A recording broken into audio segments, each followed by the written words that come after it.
And we are live once again. Hello, everyone, and welcome to the Prince Magnum channel where hot rodding and romance do coexist. I'm your host, Prince Magnum. Welcome to the hot rodding episode or live stream. In this particular live stream, we've got a few things we're going to be talking about. We got to go back in and restart a series that we started here on the channel last year. We had to put it on hold. There was a lot of things that happened, and we're going to talk about what went on in that series. What's going on, Pisces? Welcome to the live stream. Welcome, welcome, welcome. You guys are going to love this particular. Wow, look at the people coming in. Kind of a heads up. I know everyone's still expecting the makeup live stream. That is later on tonight. Later on tonight, we're going to be doing the makeup live stream. Princess Faye is at work right now. So we're going to kind of do a quick impromptu talking about Project Spirit and a mini series that I had started last year and did not get to finish it. We had a lot of stuff happen, so we're going to kind of wait for everyone to kind of make their way in. But tonight, the makeup live stream is going to be later on tonight. It's going to be a little closer to 11 o'clock Central Standard U.S. time. So that's kind of what's going on there. So just kind of a heads up, we will be doing that. We just got to wait till later on tonight. We're not able to do it right now. So, if Princess Faye is at work, I mean, I'm no good at doing my own makeup anymore. I used to be pretty decent at it, but I'm not that good anymore. And I never could do my eyeshadow, never could. No matter, but after my stroke, it just became even harder to do my makeup. So I have to rely on someone to do my makeup. Right now, currently, I'm also waiting for my coffee to finish perking. But we're going to spend a little bit of time talking about Project Spirit and what's the series? The mini series, and this is all recorded stuff before I start doing live streams a lot more regularly. Yeah, got to have my coffee. The mini series is called The Icon, The Legend, The Record. And I'm going to explain here in just a bit the actual story behind this mini series, what we're actually going to be doing, and I'm going to tell you all right now, the ending of this mini series, which is going to be very soon. We're looking at doing it this summer. Okay, the ending of it is going to be kind of dangerous for me and Project Spirit. So already, I know a lot of you are sitting there saying, Prince Magnum, whatever it is, you really shouldn't do it. But this is important to me, okay? So just kind of a heads up. I'm not going to lie to you guys. It's going to be a little dangerous, okay? I also want to update you all that eventually, here in a little bit later on this year, we are going to take Project Spirit up to the Bonterre drag strip. We're going to take her to the drag strip. It's only 1/8 of a mile, but honestly, I mean, it doesn't matter if it's 1/8 mile or 1/4 mile. It's still cool that there's, it doesn't matter, okay? A lot of times with these cars, you can, what they get in the 1/8 mile, just kind of double it and you'll get that in the 1/4 mile. But here in Bonterre, we've got the 1/8 mile drag strip, and I've been curious what Spirit will do in the 1/8 mile. I've been curious for a long time. So we're looking at doing that sometime this year.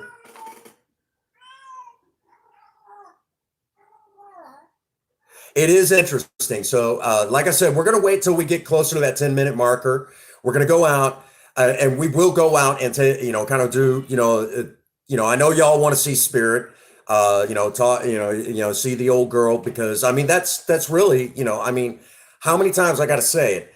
I'm the host of the Prince Magnum channel. The Prince Magnum channel is the house that Project Spirit built, and to kind of get y'all caught up to speed with that. If you all remember, when a lot of you started meeting me last year, I had already been on YouTube. Actually, I made this YouTube account, and originally it was called Prince Magnum 1, and, there was no content. I just went around, kind of looking at just looking at what's going on, Blucky. Welcome. I just at that time I just went around. I just had the account so I can go around looking at what everybody else was doing. This was all the way back in 2010. At around 2012, I did my very first video, and but there still was no Prince Magnum channel. It wasn't until like 2014, I'm gonna say, that I started. Okay, there you go. So, uh, and I, I was going through a live stream. Yeah, that was how I got myself out there. But we'll get caught up to that.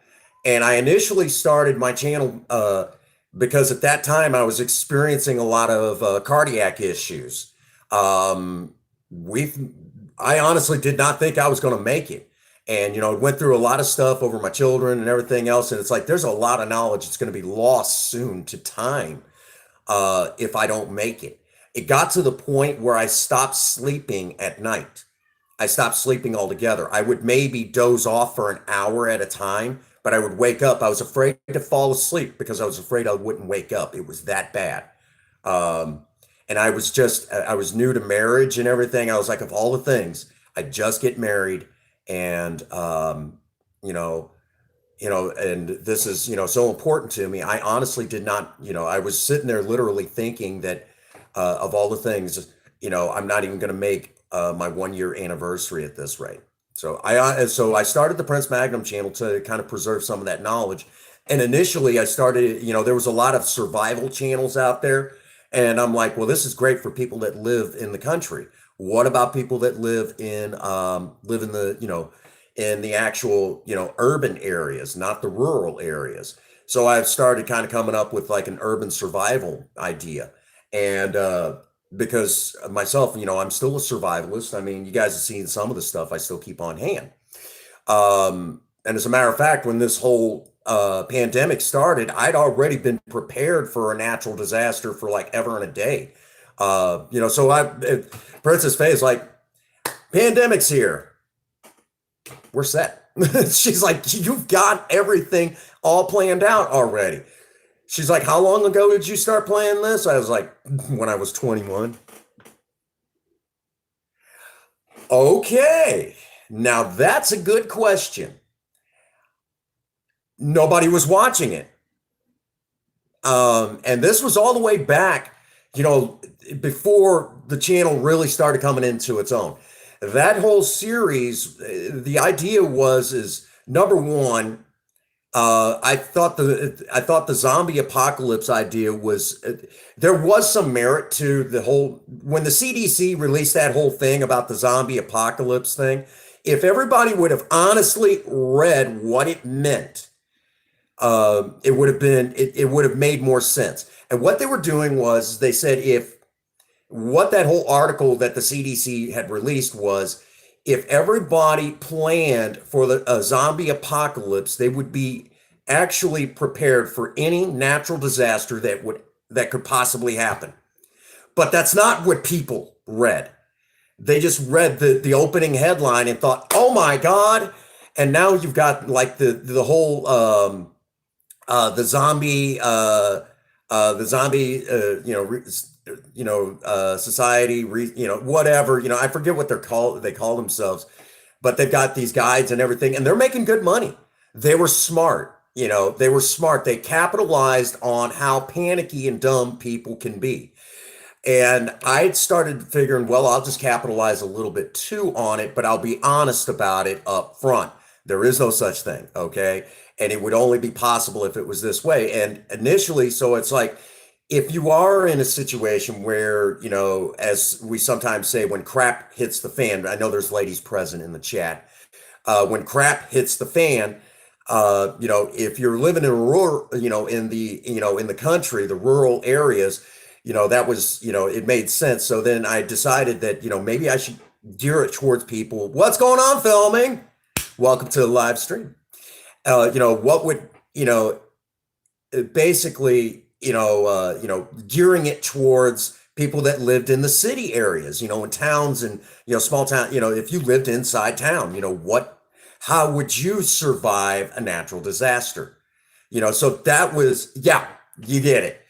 Um, I'm trying to be polite. There's ladies in the chat, and I I've been a little lax on that rule, and I do apologize. But I need to safeguard myself on that. It's not proper for a man to cuss in front of a woman. It's not proper, okay? And y'all know I'm a little old fashioned in that area. So then from that particular, I started that series, but I'm like, this is dumb because I didn't have the production level that I needed. And I was kind of following the footsteps of another YouTuber. Oh no, you're good, Blucky. It's all good, brother. So that's kind of how it started. That was how the Prince Magnum channel started.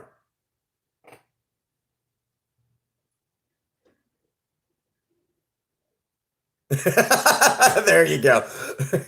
Well, and so it was right, right, right. So I love it.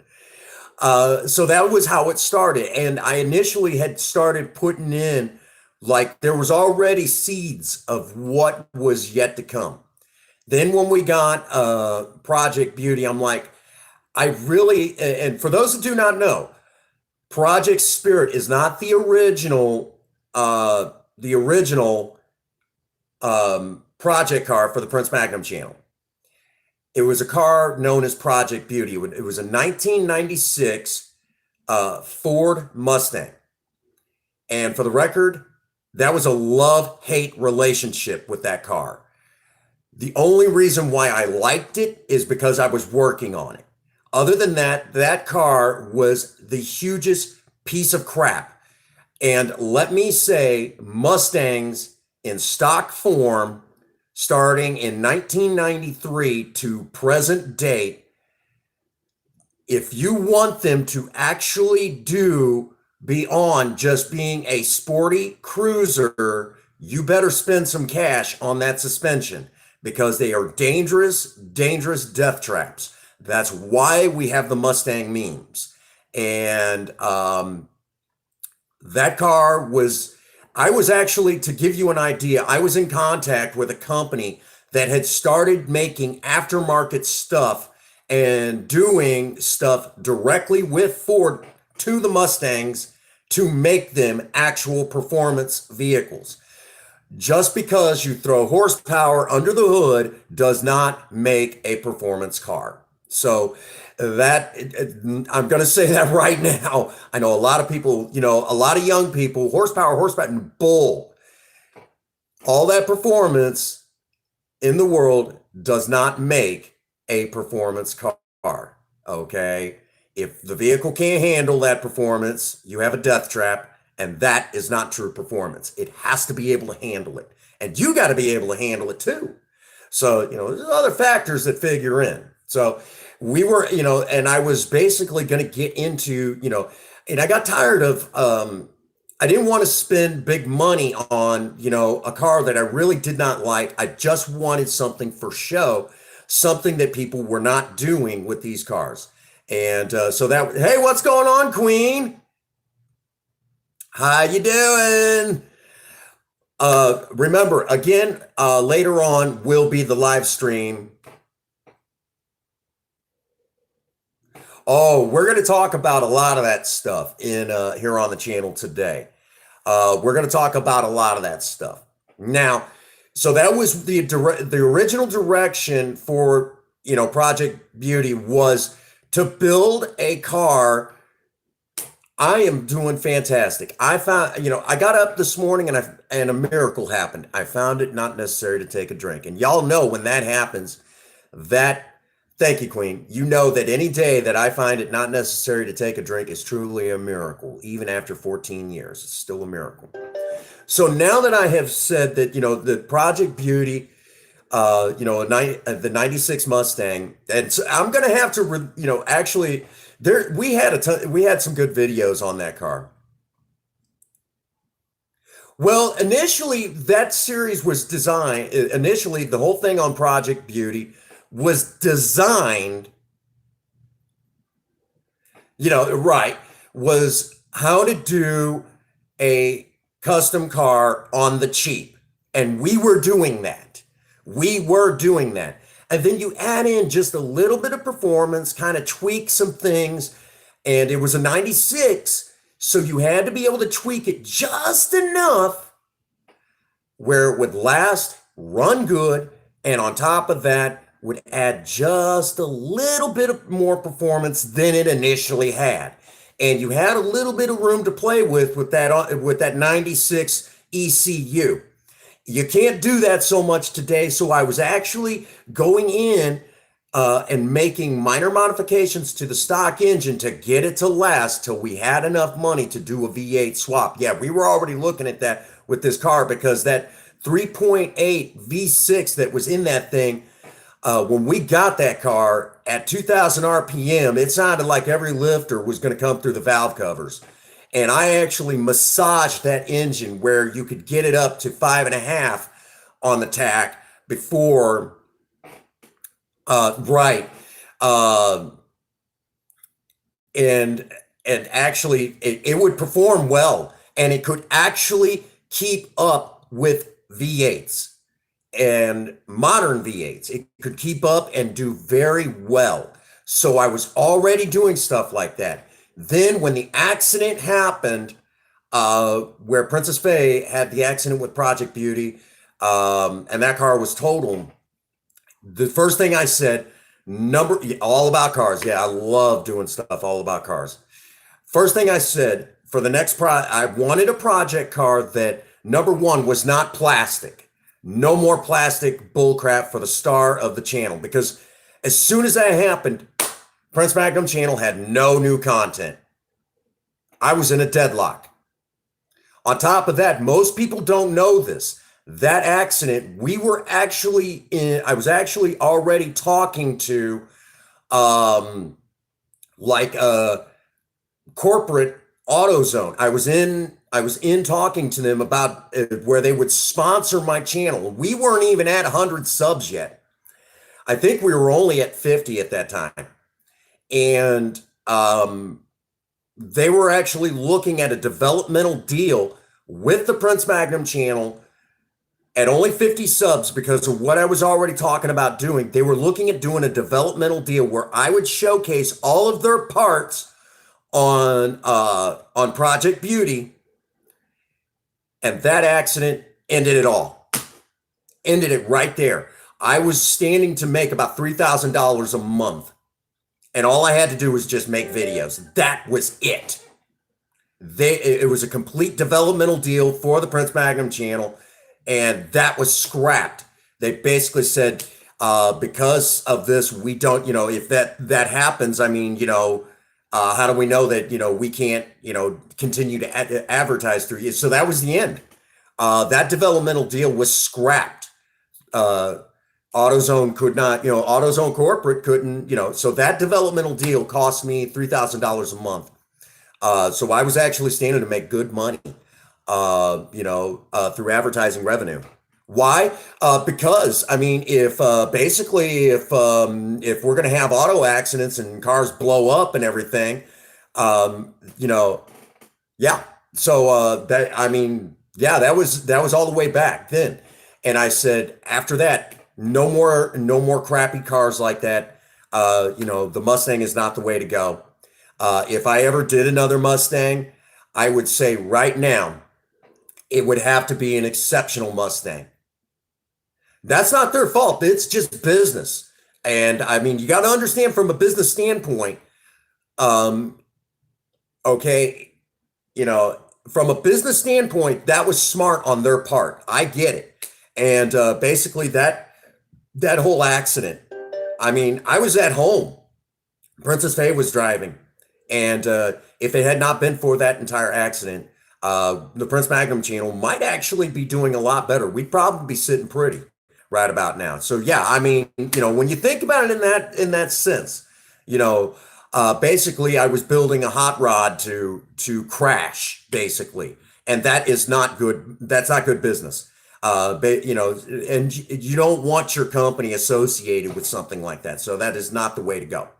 So that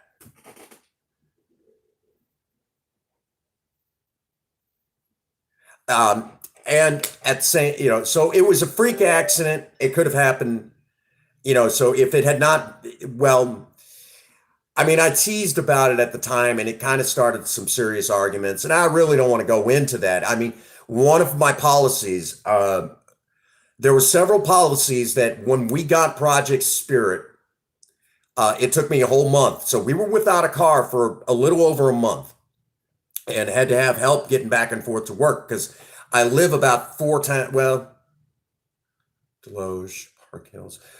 Farmington's about 3 towns away from Bonne Terre south, heading towards Poplar Bluff.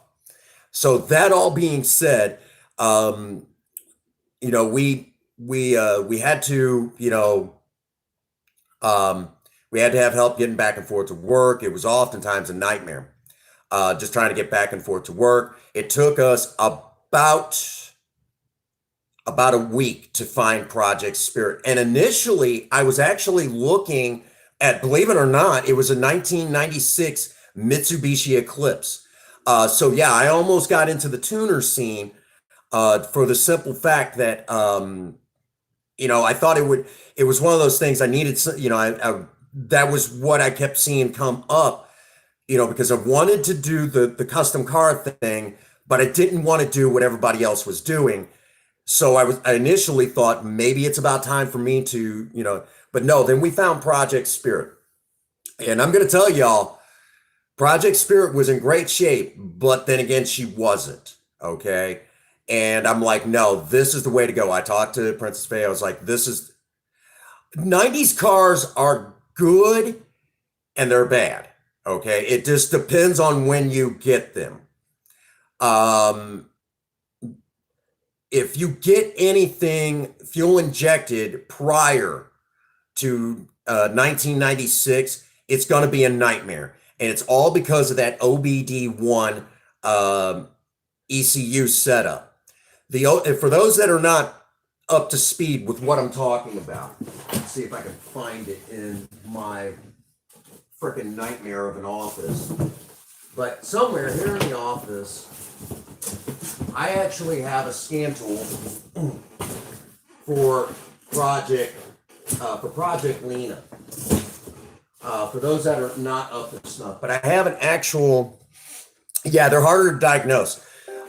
Here's the problem. With the OBD1 behind the moat, well, in 1996, the only good thing that Bill Clinton did was he signed into order basically a universal diagnose hookup. Before 1996, car companies could swap out their OBD1 connectors willy-nilly. And even midway through the year, they might even swap it for the same model if they felt like it. So now you never knew, you would have to try to hook up the scan tool and you didn't know, the only good thing that Bill Clinton did. Bill Clinton did not have much good about him. But somewhere here in the office is an actual scan tool. Let me take a quick look. I got a pretty good idea where it probably is. Now, son of a bitch.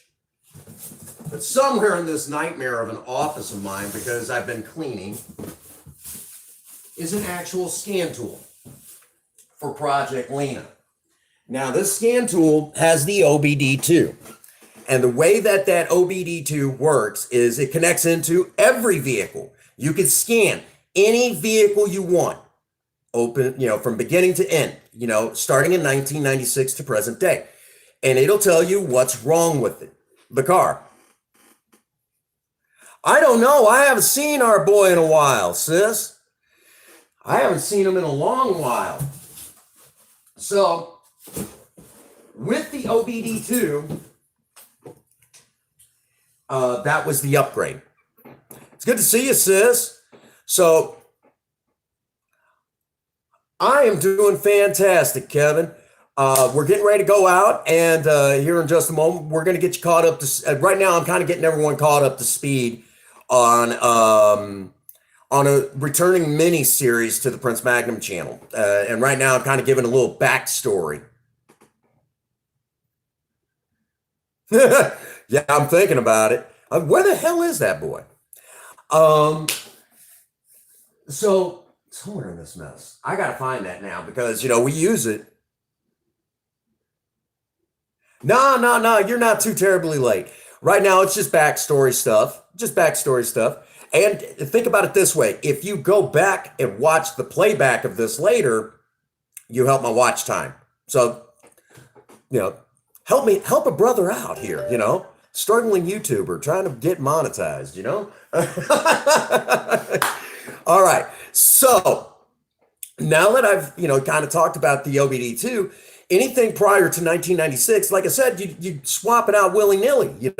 So I already kind of knew all of that. And again, you can kind of play around with that stuff.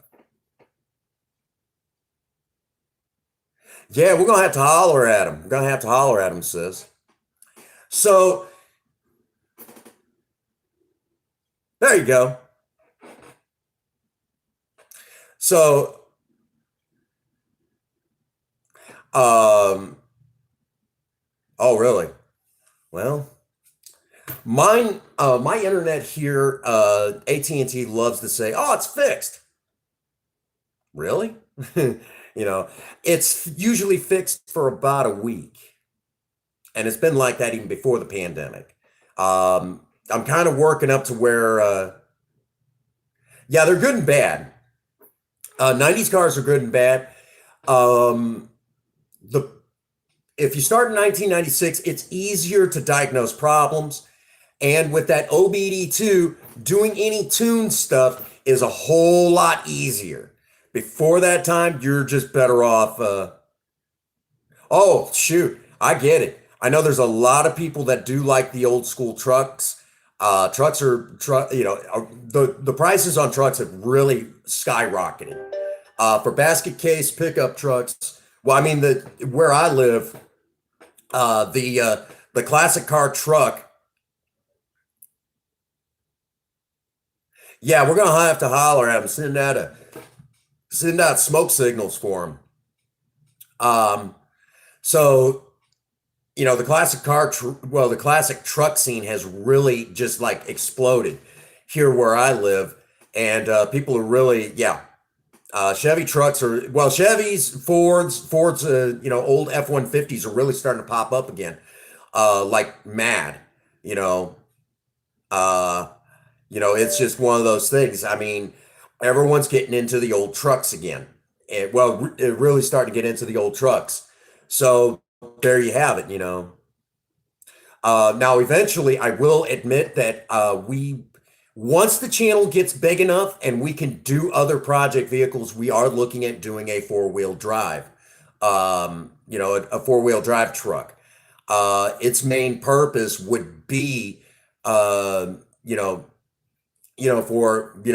basically it'd be a parts chaser, basically a work truck for the channel.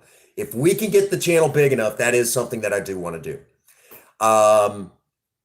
Now, here in the United States, I don't know what it's like over there for you guys across the ponds, whether you're across the Atlantic or across the Pacific. Here in the US, starting in basically 1995 and older, you no longer have to do emissions on. You could pretty well do whatever you want. So yeah, I love a good workhorse truck. Love them workhorse trucks. I mean, we would do, some cool custom stuff to it, but it would definitely be a workhorse. So there you go. Be sure to check everyone out, that sort of thing. If you got a YouTube channel, check each other out.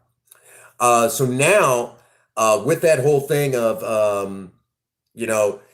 so that means starting in 1996 to present date, they have to have emissions controlled equipment. 1994, you're better off either updating the onboard ECU to an OBD2 setup, or just doing a complete engine swap and going to something completely custom carbureted. That is my suggestion right there, because you are dealing with the OBD1 setup, and you, good luck. Good luck. As a matter of fact, my neighbor just underneath us, hardworking guy, has a 1990 Nissan 300ZX, and good looking car. Good looking. I'm not a big fan of I'm not a big fan of the imports.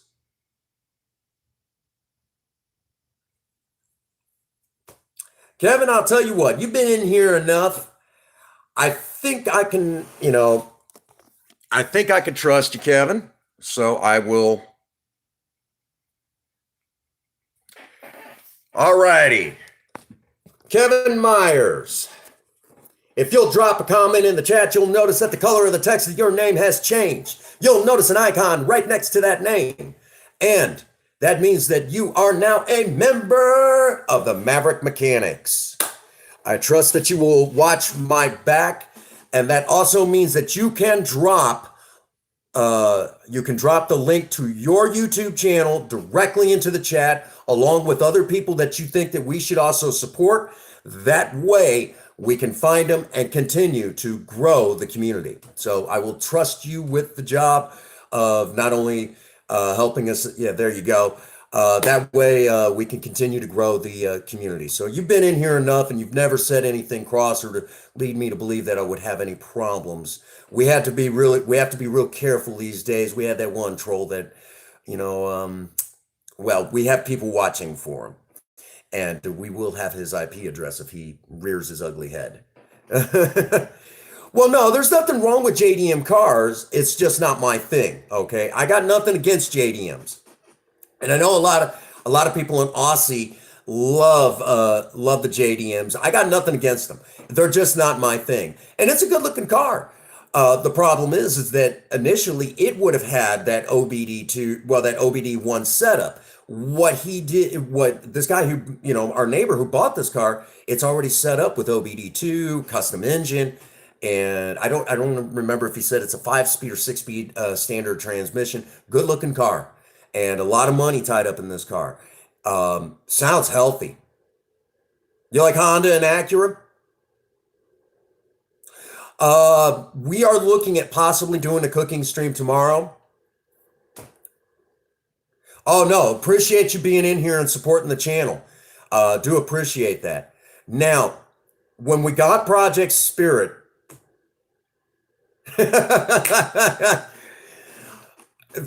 let me, Lucky, before you start, throwing the Japanese cars my way, you also have to understand. Again, I got nothing against Japanese cars.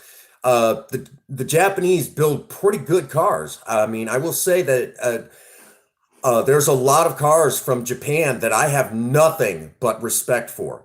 For example, I love the 70s. The 70s Z cars. I love the 70s Z cars that are from the old school Datsun Z cars. I love those ones from the 70s. Gorgeous looking cars here in the States. I love them.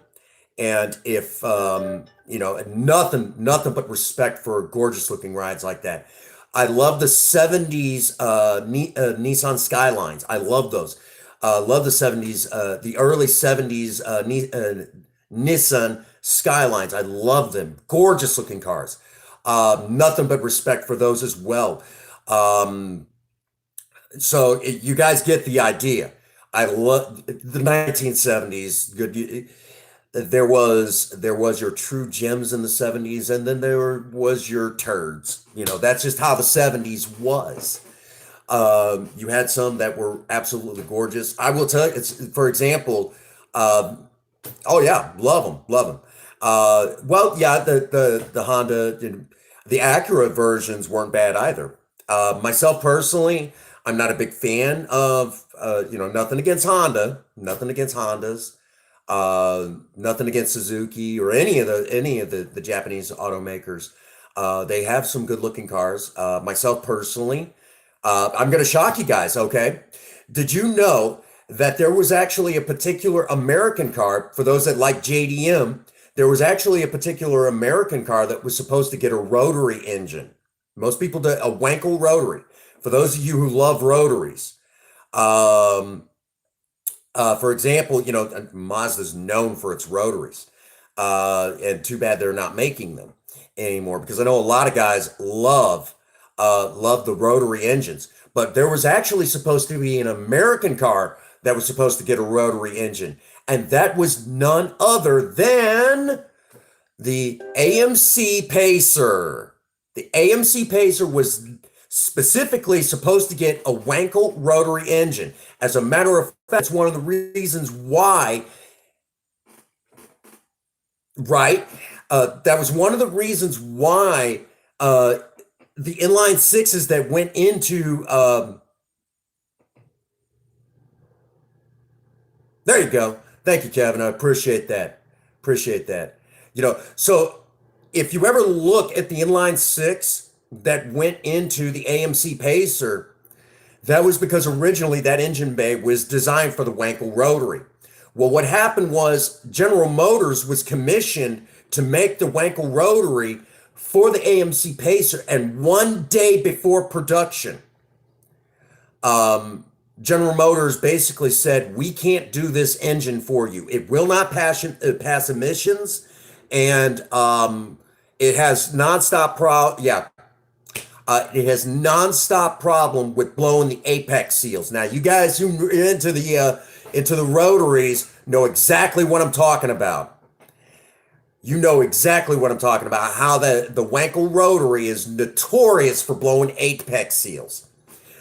GM couldn't get that bug worked out, and they didn't feel right, really, building that engine, so they pulled the plug 24 hours before before the Pacer was going to production. Right.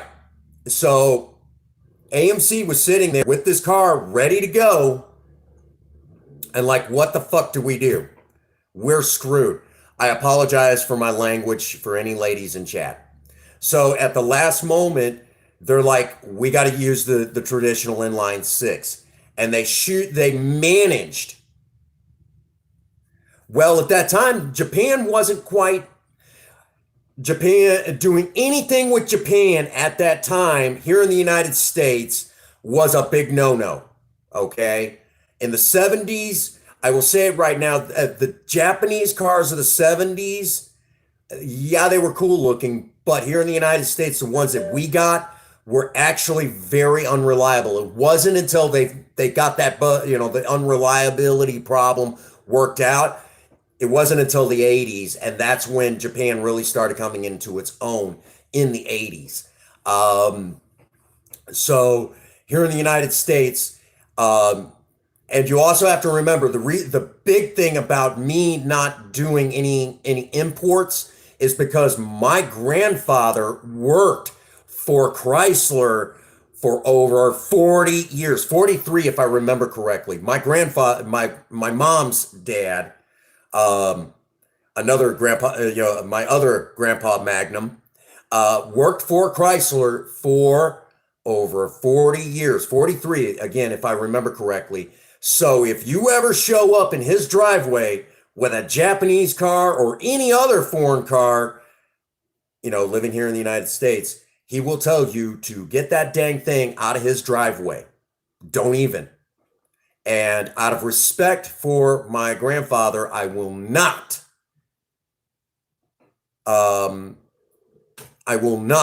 do an import. I will showcase them on the Prince Magnum channel, but I will not do an import if I can avoid it, out of respect for my grandpa. And I think you all can understand that. So that was one of the ground rules that we laid down when do-it-yourself budget hot rodding became a thing. So when do-it-yourself budget hot rodding, when we brought it, the name of it came into being, here was the ground rules.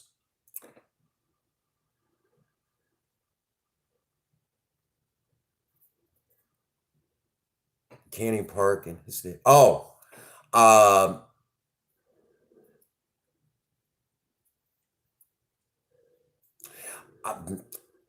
having a hard time. I guess you're typing so fast. Um, Can he park in his daily drive? Um, yeah, I mean, so if you're talking about my neighbor, yeah, he daily drives his car. It's a good looking car. Again, but out of respect for my grandpa, I won't do a foreign car. Even though here in the United States, they build some of the cars now for Japan. Um, even though they do that, they build them for some of the Japanese companies and things like that. So, in a lot of ways, the Japanese cars are more American than American. Um, I I won't do a traditional Japanese car out of respect for my. And again, it's nothing against the Japanese cars, or for that matter, any of the other cars. It's just that I had, out of respect for my grandpa, I will stay with the big four. The big four. Um, Yes, that includes AMC. I consider them one of the big car companies that used to be here in the United States. And Mopar, Chrysler Corporation, I'm looking at you.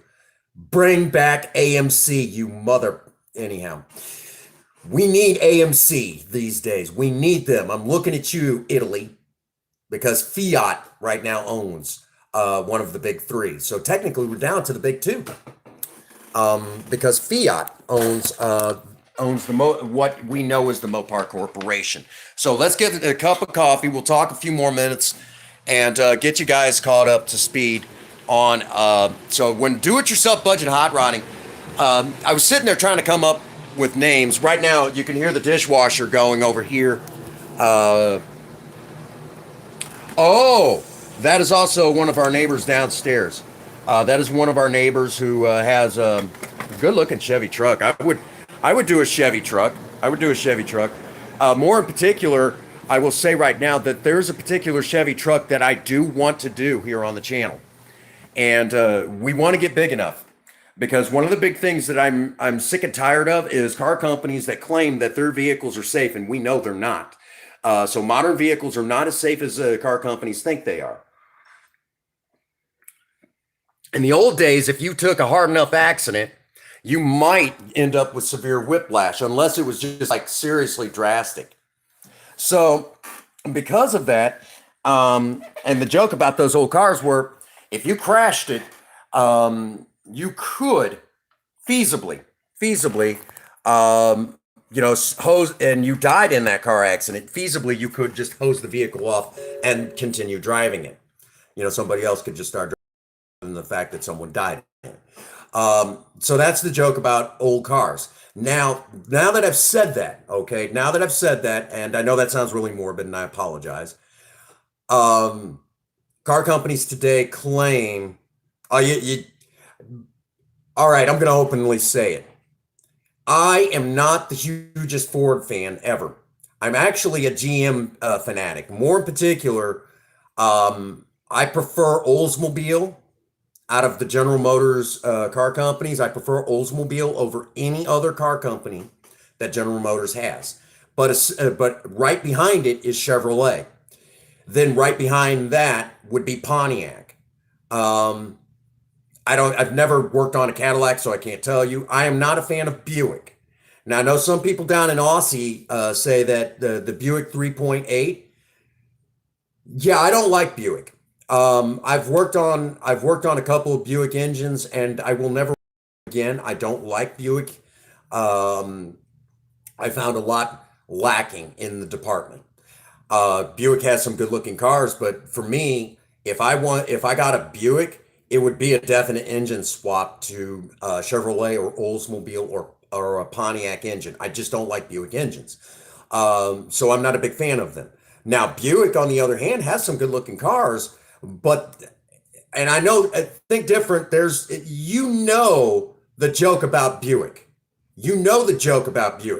That it's the leftover GM parts, and they're oftentimes called there's a certain H word that refers to genderization of a human being, or for that matter, anyone, any being in the animal kingdom starts with an H. And there's a lot of true GM fanatics, this one, that call Buick the what of GM? The hermaphrodite. Yeah. So I am a G. Yeah, they call him the hermaphrodite of GM. Yeah, it got all the leftovers, and I know that's horrible. And there was a time when Buick really did have some good vehicles, but a lot of us true diehard GM fans do not like Buick, and a lot of us feel that Oldsmobile should have been kept and Buick should have been retired. There's a lot of us that feel that way. I am one of those that does believe that. And I noticed your comment on how Chrysler has really went downhill. And Grandpa and I even talked about that. He said it is not the same company. Yeah, yeah. Um, of course, there's a more derogatory term, and sometimes when we get when diehard GM fans like myself have to work on those Buick engines, we use that derogatory term. Starts with an M, and it means the same thing, but it's a very derogatory term. Yeah. So now that I've said all of that, let me also say that with um, with GM, I prefer to stay with GMs, but anymore now it's actually easier to get the old Fords. Certain old Fords is easier to get than the GMs. A lot of people bought up all the GMs where I live. Yeah, they use the 3.8 in a lot of different Buicks, and I will tell you all right now, I know. Oh, you're a GM kind of guy too. Now I know in Australia, I've had a lot of people in Australia tell me that the Buick 3.8 is ironically a really good solid engine in Australia. I'm like, really? What the frick? Did we get gypped here? But they do amazing stuff with the Buick 3.8, and they love them down there. And so that kind of made me change my tune about that. But I'll be honest with you, the 3.8 in here in the United States is an absolute joke. And yes, I know some of you are going to point towards the Buick Grand National, the GNX, and I'm going to be the first one to say that is a horrible engine. Okay. Yes, the numbers are there, but try to make it reliable. That's just how it is. You're working off of 80s technology. The big problem with that, the Pontiac Trans Ams, yes, good looking cars. Myself personally, I love the late 70s Pontiac Trans Ams. Those are my favorites. Our buddy, third gen 83, who sent the steering wheel for Project Spirit. He has owned his 73 Ford Maverick since 1981. And on top of that, he now has a project. He's also getting into those years where some of my knowledge starts dipping off. Around 1987, I usually have a little. No, no, he's not. He just works really hard for every dime he's got. He just works really, really hard, and him and his wife both work really hard. Um, you know, he's an amazing friend to the Prince Magnum channel, and a lot of times I pick his brain on Maverick stuff. As a matter of fact, he was having problems with his Maverick, and we were kind of talking back and forth. I said it sounds like it's probably, and I said it could either be this, or this. He said, well, I was kind of thinking the same things, so we were on the same page. But he's got it running. His car's running solid. He doesn't daily drive his Maverick like I do, but he's had his a long time, and he loves driving that car. Takes it to all these like the Hot Rod Nationals out there in I think in Vegas and stuff like that. He takes that car all over, and has had it. His car's actually been featured in Hot Rod magazine, and they actually got the article wrong on a lot of stuff. Like they even said it had a Holly double pumper on there. He's like, my car doesn't have a Holly double pumper. What are you freaking stupid? So they again back to remember what I said that Hot Rod magazines.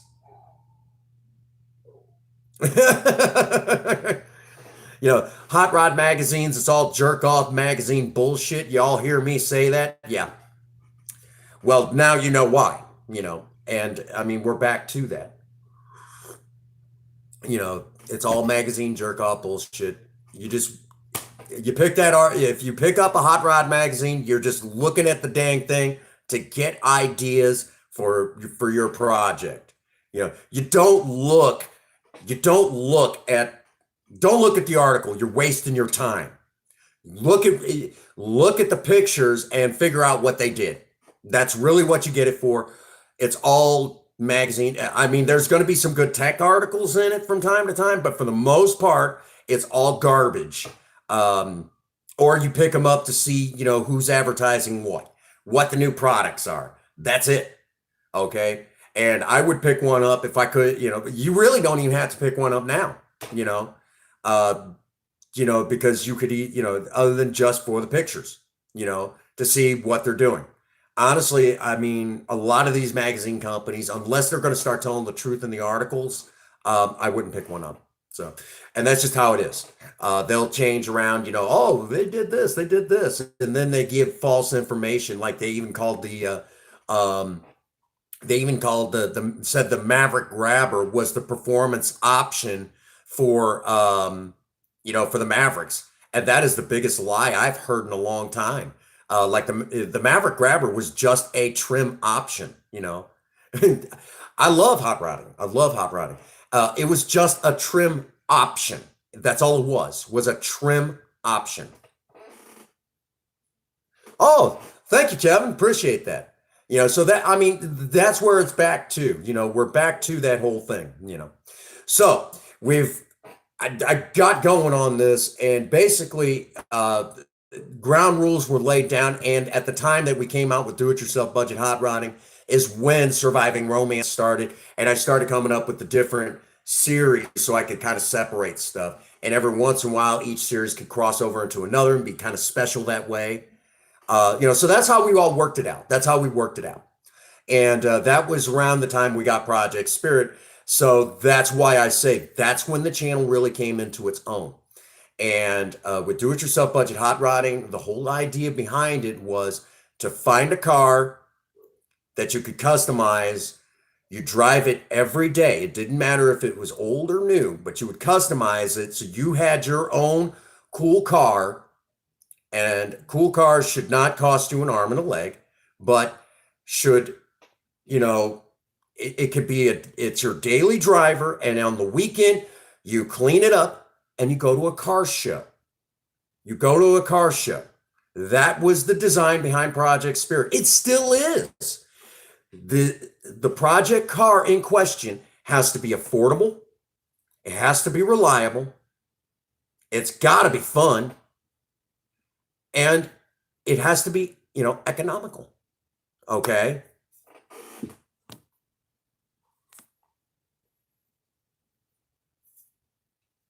Right.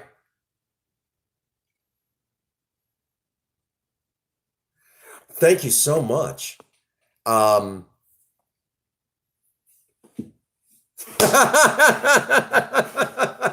well, I appreciate that. Thank you, Kevin. I don't think I've ever got a compliment quite that big. Thank you so much.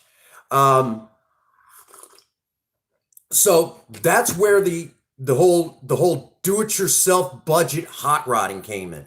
Now, to hot rodding initially got its start all the way back in like the 20s and the 30s and the 40s. That's where and the quintessential hot rod obviously is the 1932, 33, and 34 Ford coupes. That's the quintessential hot rod. Okay. But as time marched on, we started including other vehicles. And getting a little bit of lag here. Hang on. Getting a little bit of lag. Give it a second. Okay. As we can get. Thank you so much. Hey, crazy isn't a bad thing.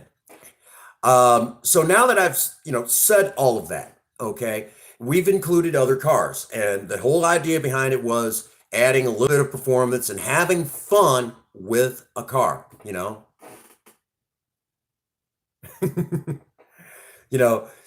that's what it's all about, having fun with a car. And that's just kind of what the term has meant to me. It might be a little bit different where you're at, and when you're talking hot rodding, you might add in a little performance, but it might be a whole lot of flash. It might be a whole lot of performance with a little bit of flash, or maybe you try to find common ground in there. Whatever it may be. I like car shows, okay, because everybody thinks they got to go fast. Well, going fast, we're back to, the reliability thing. The more powerful you make it, the more unreliable it becomes. You're always blowing stuff up that way. If it's wearing out because it's old, that's one thing. But if it's breaking because you put too much performance in it, there you go. If you're putting too much performance in it and you break it, well, that's your own stupidity then. Okay? Why did you do that? Why did you have to add that much when you could have easily done a lot of other things in lieu of just throwing that performance in there and gotten the same results, and you wouldn't have blown it up? Yeah, I see what you said there, Blucky. Got my email. Awesome. Thank you so much. And, so when you add it, so that was the whole idea behind it, that you could do all of this other stuff before you just start throwing all this performance at it, and it's still reliable and still fun, and it's the same results, basically. Yeah, you get it. And it's basically the idea behind do-it-yourself budget hot rodding is doing it where it doesn't break the bank. Let me give you an idea. The Ford Inline 200 in 1975 came with a compression ratio of 8.3 to 1 compression ratio, and it didn't quite perform as well as the Inline 250. The Inline 250, actually, hang on a second. Let me give you an idea what I mean by do-it-yourself budget hot rodding. You guys really love this. Let me grab my paperwork here. Blow your mind with some.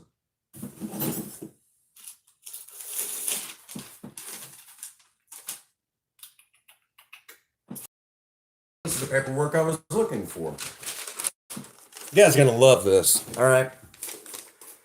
This is actual information that I got out of a Chilton's manual and basically sat down and looked at it. All righty. In 1975, you had a total of 3 engines that were offered with the Ford Maverick. So you had the Inline 200, the Inline 250, and the 302.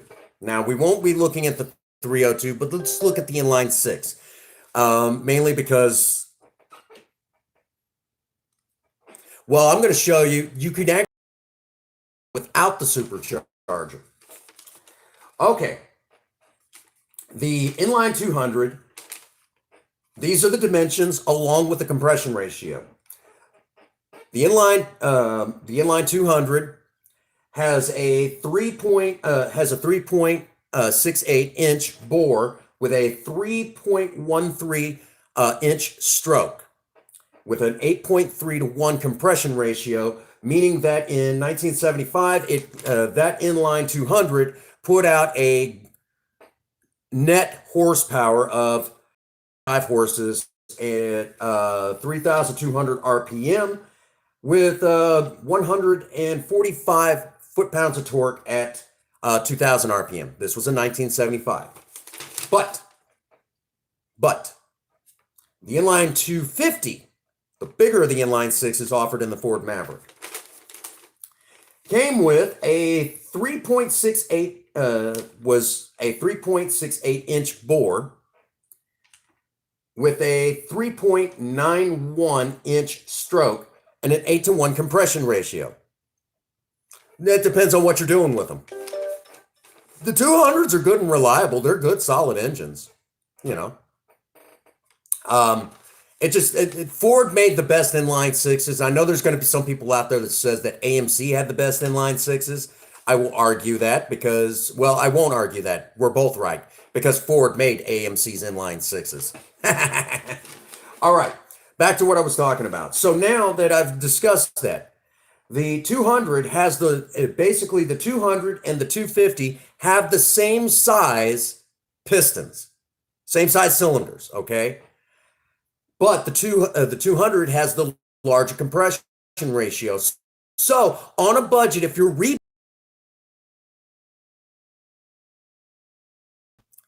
on a budget, you can feasibly, there might be a little bit of machining that might have to be done to get it to fit properly, because there might be that minuscule thing that you can only find under, under the micrometer that only a machinist might be able to spot. But you could take the same pistons for the inline.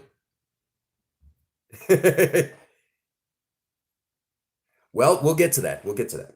You could take the same pistons for the inline 200.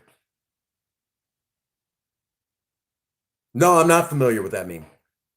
You could take the same pistons for the inline 200 and swap them over to the inline 250 because they're the same size.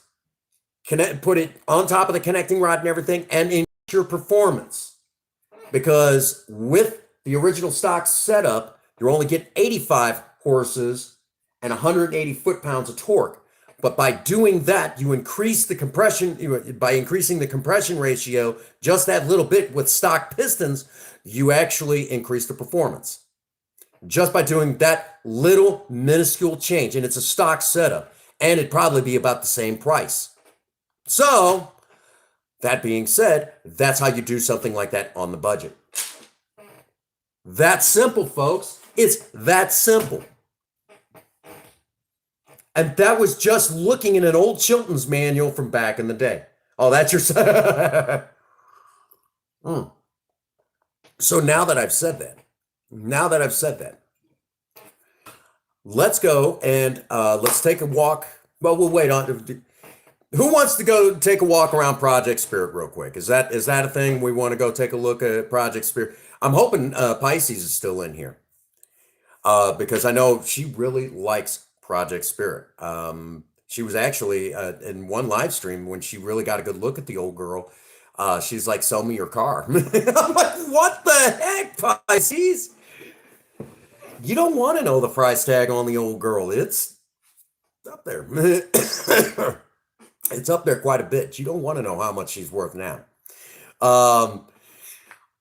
So I say we, okay, we'll go take a look at the old girl. Now, real quick, I also need to tell you all that and Project Lena have some new stuff coming for them. We have already...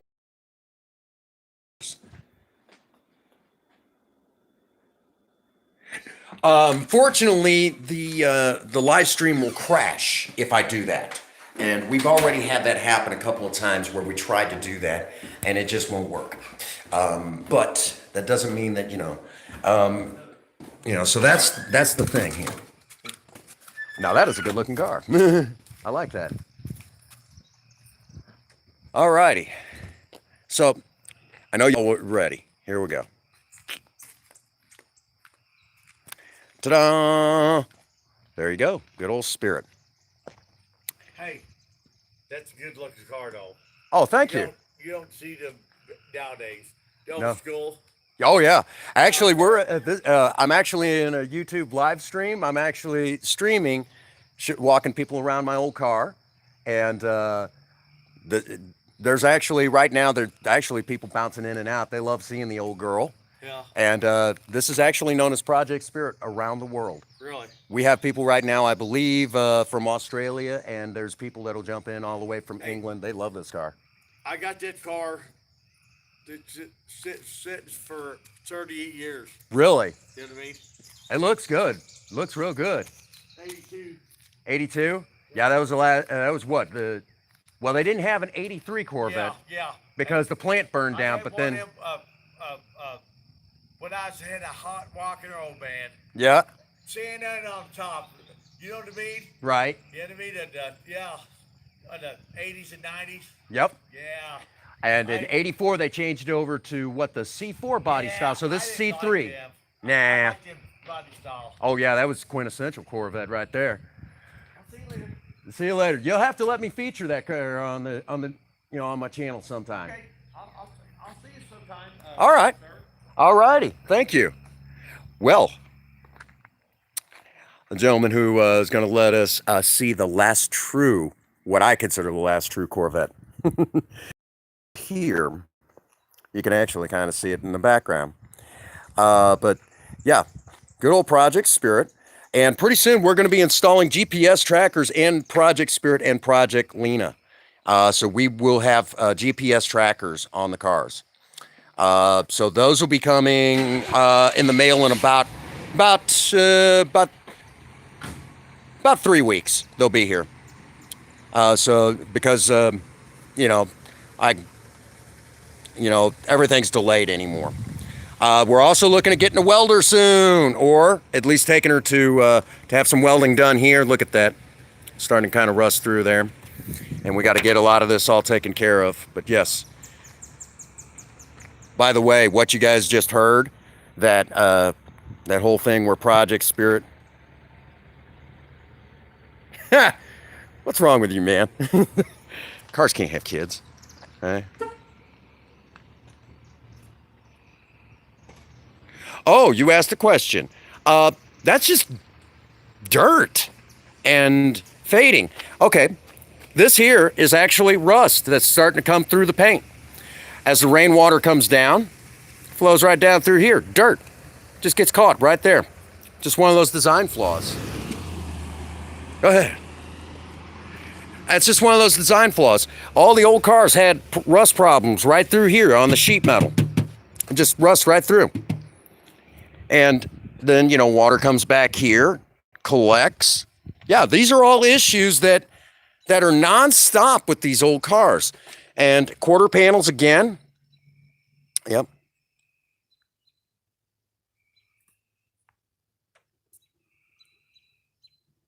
Oh, really? Awesome.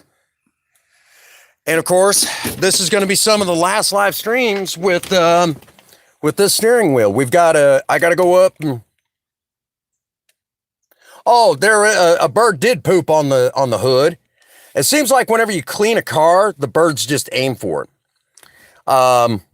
So this is going to be one of the last live streams where Project Spirit has this steering wheel, one of the last ones. And of course, I know you all want to see the mileage. There you go. We're getting closer.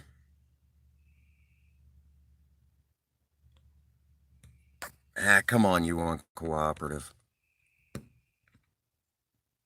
It's just not focusing well enough.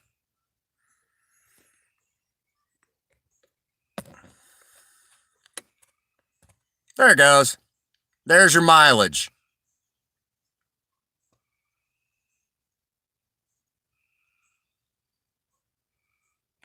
Well, remember, we got that brand new custom steering.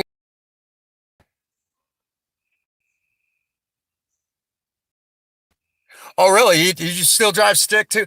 Believe it or not, here in this country.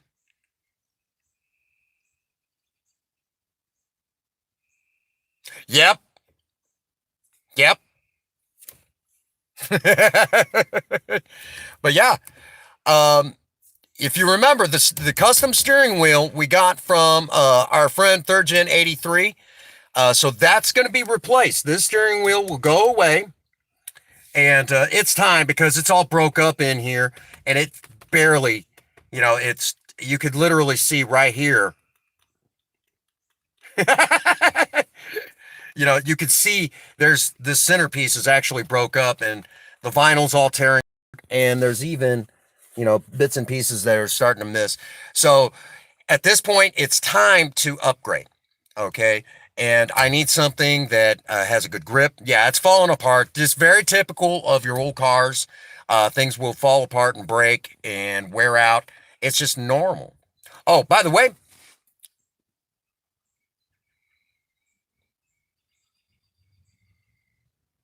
there you go. All right.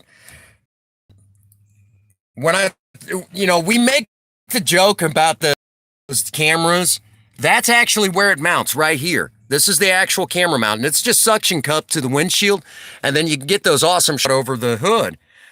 So that's actually where that mounts. And this is where someone got the idea of trying to mount something that they shouldn't have, and I ended up having to remount. Basically they started trying to mount a brand, a mirror there, And this is actually here is where it goes. So that's actually where that's supposed to be. And I'm probably going to have to take that, basically take it to an actual shop and have them, replace that. Well, get that off of there. Um, so yeah, and what we'll actually do is we'll actually hang the camera right here, and then a cord runs down and sits and it connects into a battery box, right like that. Yeah, just kind of like a police car. So that's what we did. Complete dash cam.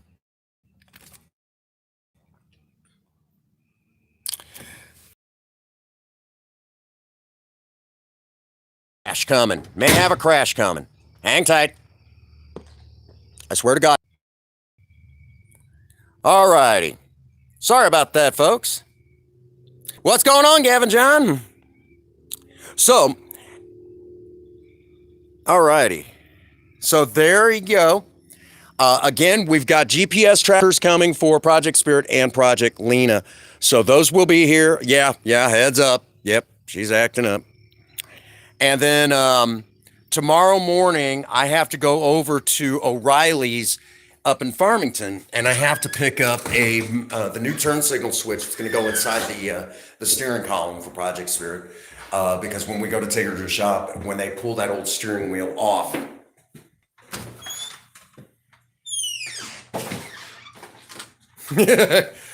I'm scared of the dark. Somebody hold me. All right. Now that we're done with all of that, now that we're all done with that, thanks. It's been home for 6 years, almost 6 years. This September will be 6 years that we've lived in this apartment. And, oh, it's all good, Kevin. It's all good. All righty. So we've got the brand new steering wheel. Normally I would go through AutoZone, but they couldn't even get AutoZone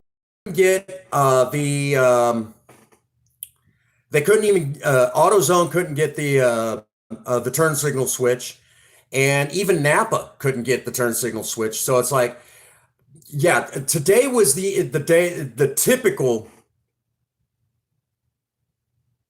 You think they need to sponsor me? Maybe. Who knows? Okay, let me get you caught up. Okay. Today was a day that very typical for Project Spirit. Okay, it's time. I got to replace a part. It's old. It's time. Okay. Or I'm going in. I'm going to have work done, or I'm going in. So, I'm going to get these particular parts, because as they go in, they could just replace those parts because you're right there. That makes sense, right? It's common sense. Replace those parts so you don't have to worry about it. Well, the turn signal switch in Project Spirit has a little bit of problem. For example, the problem is, of all the things, you'll go to make a right turn, you turn the turn signal on, and it starts all of a sudden, you'll make your turn, and when you turn your steering wheel back, it doesn't flip down like it's supposed to. So you'll be making a right, if you're not watching, you'll be making a right turn for a long time, if you will. So that doesn't fly. On top of that, it's starting to get that little floppiness. So I know it's wearing out. It's time. It's time to replace it. That little turn signal cam inside of there. So that has to go. I have tried to use Rock Auto, but the number one problem is, like every problem with Project Spirit. Oh, eating pudding.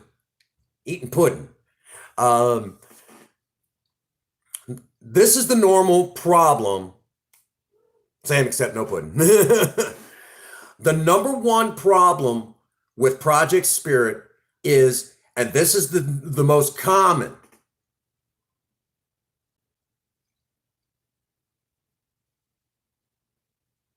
All right, Kevin.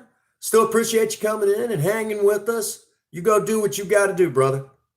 But I'm going to tell you, the number one problem with having Project Spirit if I want a part for that car, 9 times out of 10, if it is not a standard part that you'll typically find on every Ford, you're going to place an order. You're going to have to place an order for that part. And this is through AutoZone, O'Reilly's, every car company. And, that sort of thing. You're going to place your order, and you can wait anywhere from 2, 3, all the way up in some cases to 3 weeks for that one part for Project Spirit. And the other problem is there's also the excellent chance. Oh, I appreciate you, Kevin, coming in and you've been supporting the channel long enough. I think it was time to give you that wrench. You don't have to thank me. I'm thanking you for supporting us. That's important to us. And you've never led me to believe that there would be any problems with giving you a wrench. So I appreciate you. Again, it's all of you that that are important to me. It's you guys that are putting me where I'm going. Yeah. And I've actually looked into Rock Auto, and they do not have much for the Mavericks. As a matter of fact, I even called J.C. Whitney. J.C. Whitney had everything for the Mavericks at one time. When I called them, they're like, what? No. I'm like, do you have? No. They just cut me off. Said, no. We don't have anything for the 70s Mavericks. Just like that. They just cut me off. And J.C. Whitney had everything at one time. This is not a joke. I didn't even get a chance to even ask. They're like, no. And if J.C. Whitney won't carry it after all these years, how well do you think Rock Autos? They don't even carry anything, really. So, yes, I've checked with Rock Auto. I know all that stuff. Hang it up. Yeah. Matter of fact, the stick shift that's in Project Spirit, a Hurst shifter for the 3-speed manual. When I bought that thing, there was only 3 left on the shelf. So when I bought the one that's in Project Spirit, there was 2 left in the world on the shelf, ready to be bought and installed onto a 3-speed standard transmission. They don't make them anymore. They still make them for 4 speeds, but they don't make them for the 3-speed. Hang it up. It's a thing of the past. So here I am, doing, basically doing what they would have done in the 70s. And a lot of companies are like, wow, didn't know this was still a thing. True story, bro. Yep. So I don't even deal with J.C. Whitney for Project Spirit.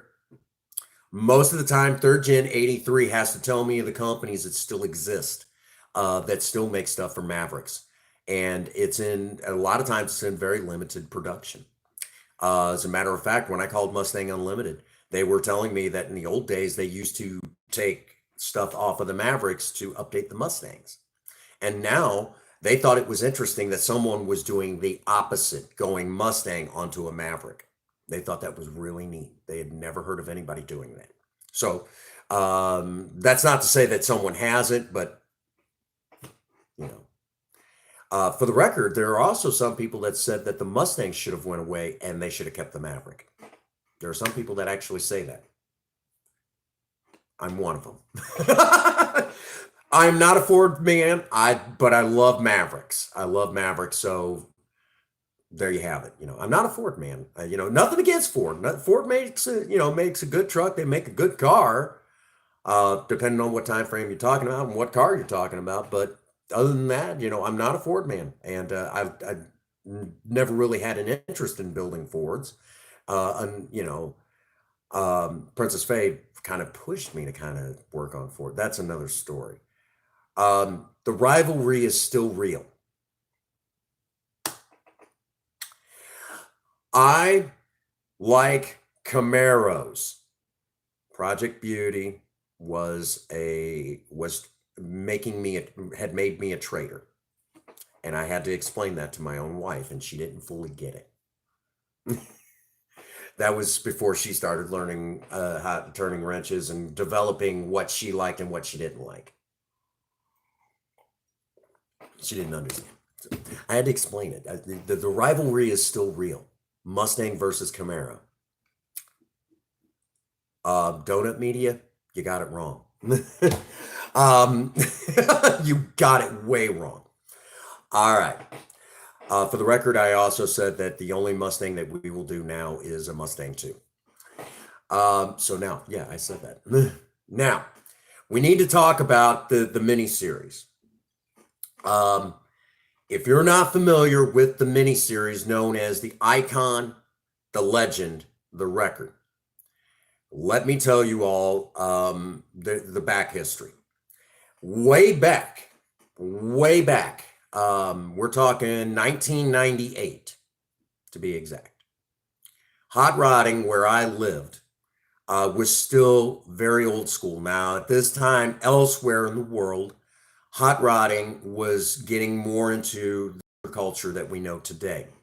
I have nothing against the tuner culture, but where hot rodding where I was still focused on the 60s, the 70s, and just kind of carried over what we were doing in the 60s and 70s into the 80s, into the 90s. As a matter of fact, in the 90s, cruising was more popular than ever. And but there were still hot rodders like me that still liked getting started in anything that had four wheels. And I was one of those hot rodders. And since it was still kind of focused on that old school vibe, hot rodding where I was, you still had, and it was like this all around. So think different. You might remember this, okay? You might know exactly what I'm talking about. Down where I'm an old Ironton boy, Ironton, Missouri. Very small town, very small town. As a matter of fact, once a year, usually around September, every couple of years actually, in September, you have a Civil War reenactment at an actual fort that was in the Civil War. That's about the most excitement you're going to find in this area. A lot of mom and pop stores, just stuff like that. If my sister's in chat, she goes to the same high school that I graduated from back in 1997, the same exact high school, which that high school is a joke now. It used to be a really good school. And my sister was actually telling me, that, trying to go back, that a teacher that I used to generally admire is actually a really horrible teacher now. And once this pandemic is over and they reopen the schools, I'm going to corner that son of a gun and say, that's not the way you taught me. And because of you, this is what's going on, and show him briefly the Prince Magnum channel and say, you know better. You need to be inspiring these kids. Don't ever I don't want to hear that again. I'll tell them straight up. One man to another. That's not how you do it. Okay. That's not what you taught me. So, now that I've said that, got that off my chest.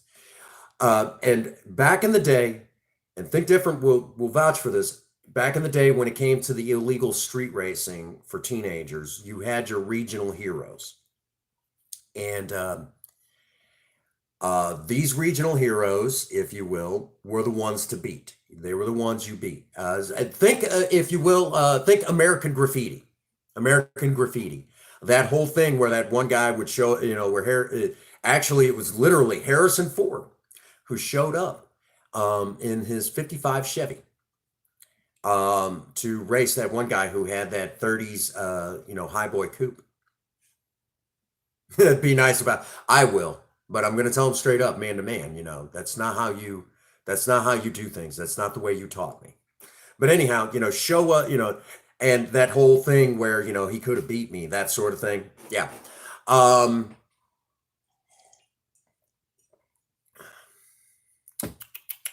Yeah, that think American Graffiti, because that one guy in that 30s coupe, he was the one to beat around town. Well, that mentality was how it was in the late 90s where I lived. and there was regional people to beat around the area. That being said, there was four of us that were the ones to beat where I lived when I was a teenager. There was four of us.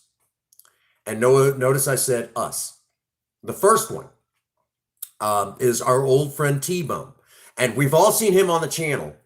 If you all remember when we did the video on the front disc brake conversion for Project Spirit, he was the one who was, removing the parts, and he actually was the one that installed the spindles and all that other stuff. Installed all of that stuff. I was the one that did I did the actual master cylinder. So we worked together on Project Spirit. It took us a little longer than we anticipated, and ran into a couple of little problems. But he was the one who actually did. He's my suspension guy. He knows his stuff. He also is amazing with a welder.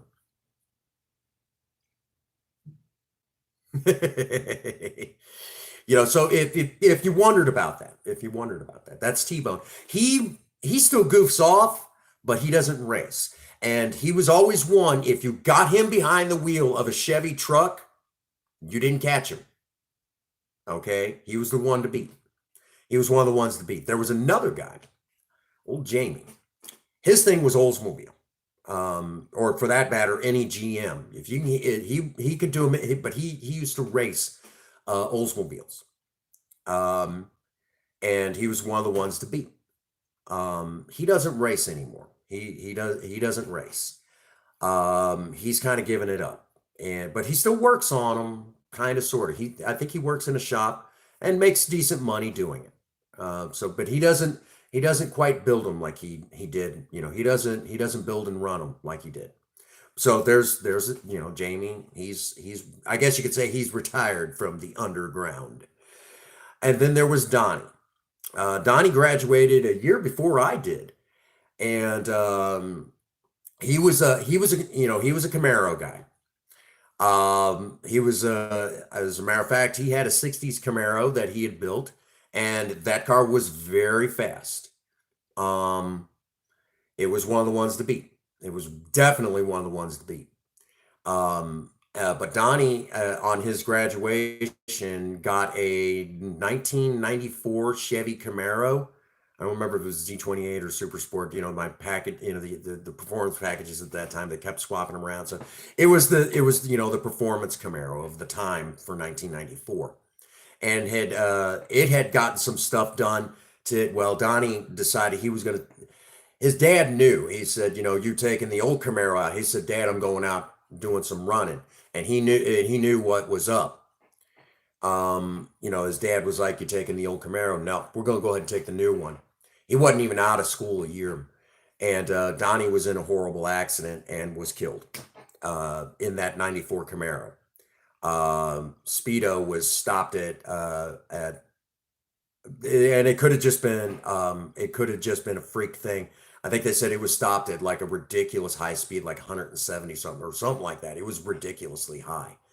And Donnie was killed in that brand new, basically in his graduation present. And it had some work done to it. It was very quick.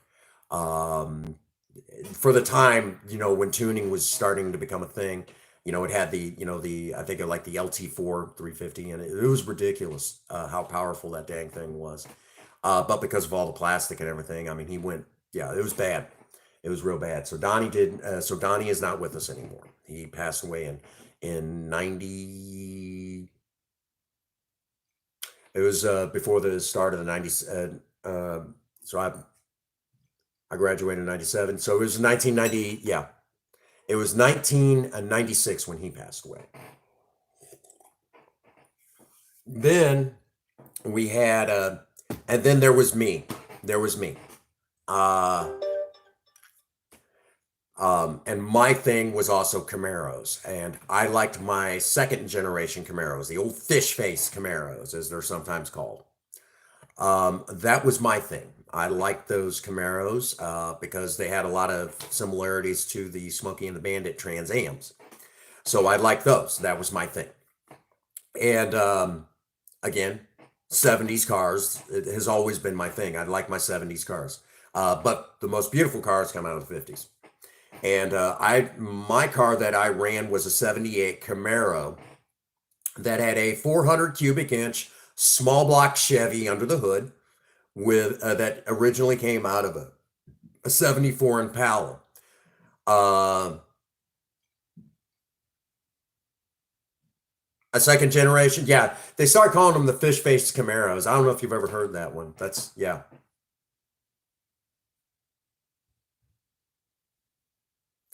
I would love to get my hands on another Camaro. I would love, and not the fifth generation Camaros. I would love to get my hands on another 70.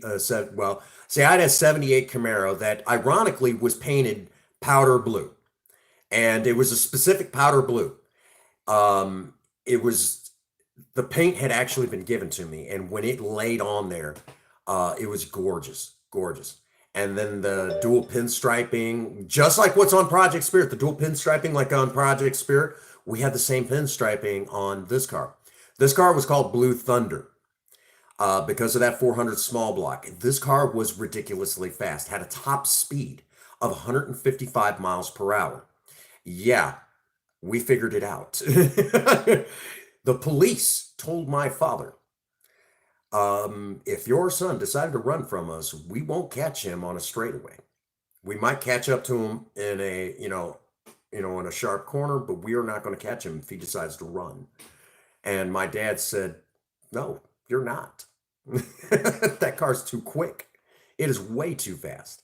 That 400 small block was designed to move that,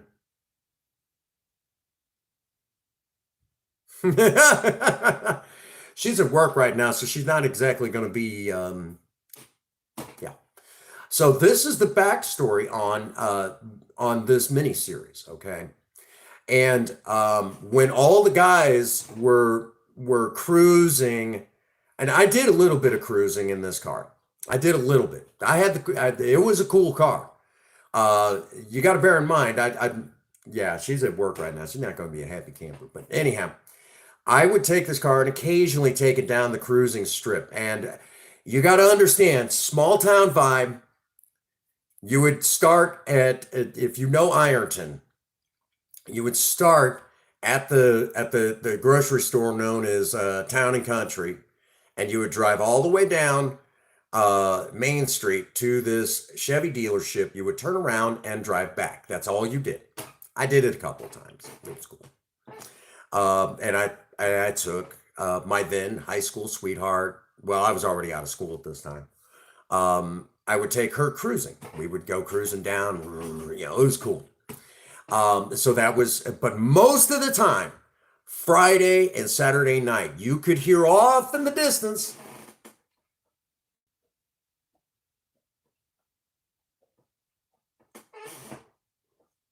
What the heck is that sound? Anyhow, what did you say? Yeah, yeah. New cars have their rev limiter, and it just shuts them off. That's been a thing for years. But anyhow, yeah, they bypassed that rev limiter. That's how Donnie got killed. Because you can actually take that rev limiter off. Do that with them. Yeah, but you guys get the general idea. All right. So now that I've said all of that, you could hear me off in the distance, um, racing or doing something stupid. I was always racing, or I was always doing some hot rod stunts. And hot rodding stunts for me back then, for example, I was coming out of an area that a lot of us down there know as Fiji. And basically, you cross over these railroad tracks, and you're right next to Highway 21. And if you go straight across, it takes you to the main drag. Um, in my case, I decided to turn on to 21, and I punched that throttle down. And when I did, the car shot out, and basically, as I cut the wheel, the back end kicks out, and I'm driving for a good stretch down Highway 21 with the wheel cut like this, and me looking out the passenger window. So, if that gives you any ideas, because of the sheer power that 400 actually had, you know. I think aren't you across the pond? So yeah, you're not supposed to do that. But here in the United States, we do it all the time. We do it all the time. But if you do it with a brand new car here in the U.S., you void the warranty. They'll catch it. If they catch you doing it, you void the warranty, and you pay for any damages you do to that vehicle. That's how you. That's how it goes. It's in the clause on the warranty, and people do it all the time. We do it all the time. EGR deletes. People do it all the time anymore. But if you get caught with an EGR delete on your vehicle, you will get a hefty fine, a very hefty fine. But rev limiters, no, we bypass that all the time. But that's here in the States. Okay, so I was always doing that. Well, there was a particular stretch of road that I went and set a record on. And I don't even know if I've got the footage on that or not right now, because I've been moving some stuff around. But I went and set, right. I set a record on this particular stretch of road. And what's going on, gamerin'? Welcome to the live stream, brother. And bear in mind, I'm a teenager. You know, I'm 18, 19 years old with this 78 Camaro that's custom, got a custom engine under the hood, and it's got some performance. Again, top speed was 155. This thing was a no joke. It was very fast, and it was a lot of fun. It should have killed me. Okay. What's going on, gamer? You okay, brother? You better be all right.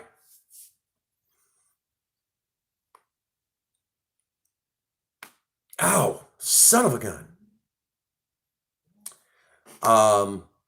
So now that I've said that, this particular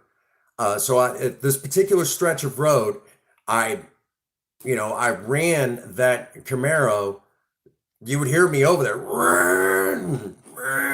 up down this stretch, and I could take you to the exact spot. It is still there. It's not even changed after all these years.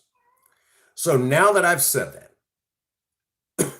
I set a record there. Top speed was 50 miles an hour from one end to the other, and it wasn't just about speed; it was about control.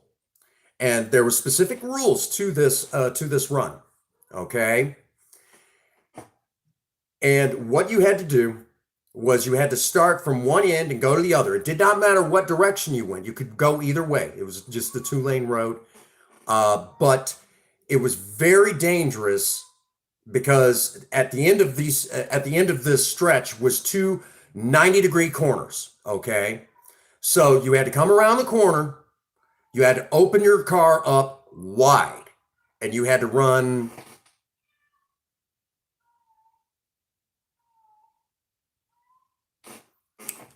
Gamer, I understand. It's okay. It's okay, brother. I understand. It doesn't, I get it. We love you. We love you, Ian. And don't you ever forget it. Yes, it was an automatic in that Camaro. Had a 350 turbo automatic, 3-speed automatic, and amazing at putting down performance. We'll get to all of this later. All right. So now,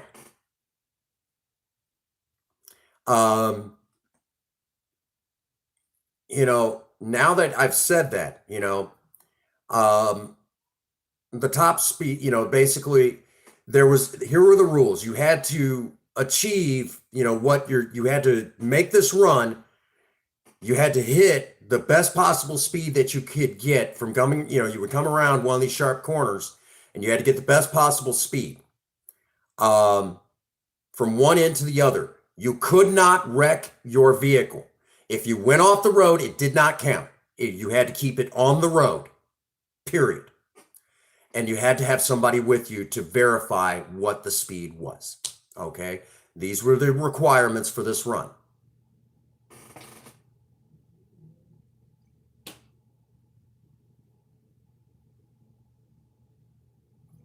Well, Um, Ian, you do know that I also struggle with PTSD. I have it too. I have flashbacks. There's times that Princess Faye has to wake me up in the middle of the night and jar me awake because I'm screaming in my sleep. I understand. I get it. Big live stream hug to you, brother. Big live stream. We know. It's okay. I'm right there with you. Um, that's why I got denied active military service because I already had it. Okay, so I initially when people were doing this run, when people would do this run, the top speed was 45. Okay, it was 45 from one end to the other, and you got to remember, um, from one end to the other, it's about controlling the vehicle. And people would try to get past 45, but they kept wrecking. And even today, people will say that's a dangerous run. Nobody. As a matter of fact, nobody does it anymore. Okay, no one makes this run. I came in with my old Camaro that I had built with my dad and I. My dad and I built this car, and I set it from 50 miles an hour from one end to the other. One guy came close to breaking that record, and he wrecked his dad's brand new truck. We didn't see him for 3 months. It was rumored that his dad beat him that bad because his dad had just bought this truck, was really proud of it.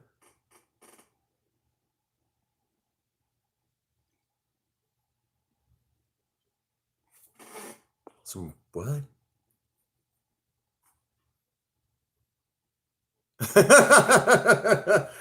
We're working it. We'll do some burnout some other time because Princess Faye isn't here to hold the camera. So now that I've talked about that, basically one guy came close. So that record stood.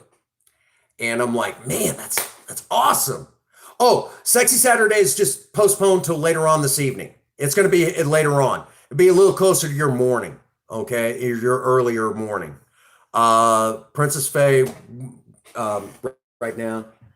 Basically, it'll be in a few more hours because Princess Faye is stuck at work and she's closing manager tonight, so she won't be home till closer to 11 o'clock my time.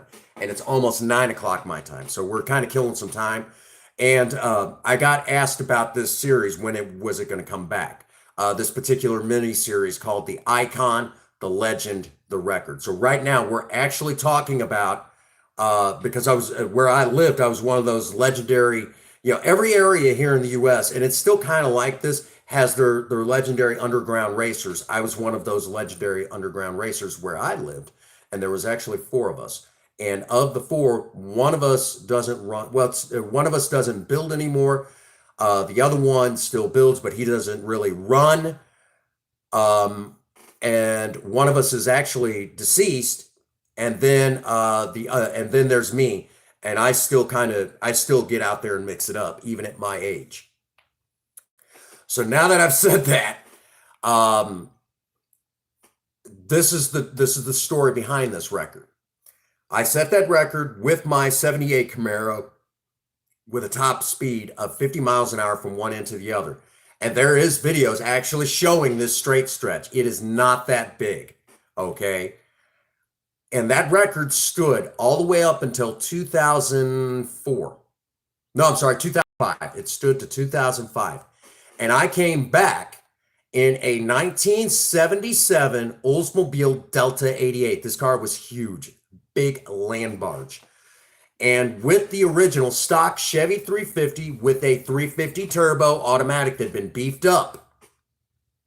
Yeah, if you will, I was one of the true outlaw racers from back in the day. Um, I came back with that 77 Delta 88 and a buddy of mine sitting next to me. So still following the rules, we set the record from one end to the other at 55 with that big old boat of a car, stock 350, custom exhaust, 350 turbo automatic with a B&M shift improvement kit. That's one of the reasons why. The performance was really being laid down because if you build your automatics right, and I mean really build them right, not like they're thinking they do today because they're just complicating it.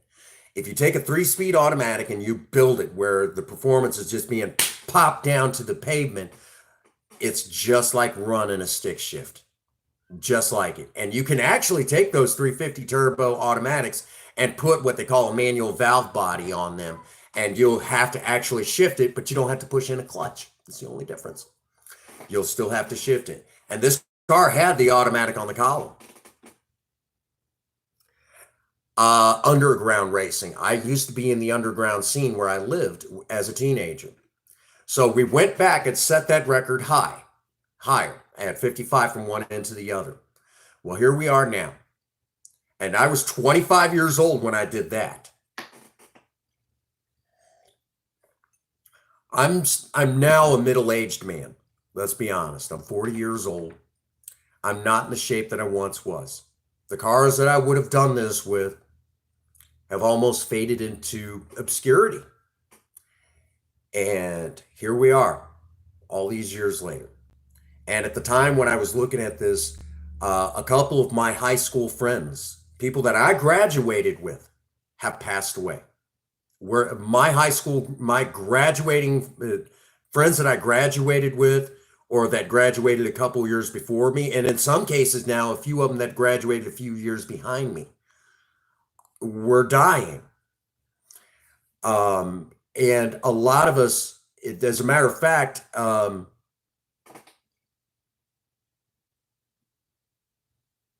you know exactly what I'm talking about. You know exactly what I'm talking about.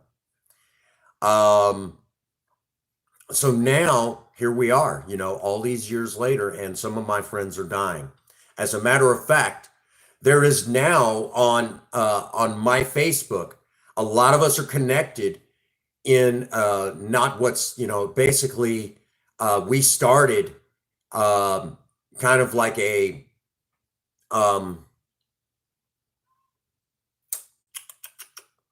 kind of like through our Facebook Messenger, we started a group, all of us within a certain amount of time within our graduating years. We actually started a group chat on Facebook Messenger to kind of keep us updated when the next one of us dies. We started feeling our age pretty quick. And here I am, working on the Prince Magnum channel. And this is about last year. And I'm like, how at this time, this is before a lot of you came into contact with the Prince Magnum channel. We're sitting at 355 subscribers at that time.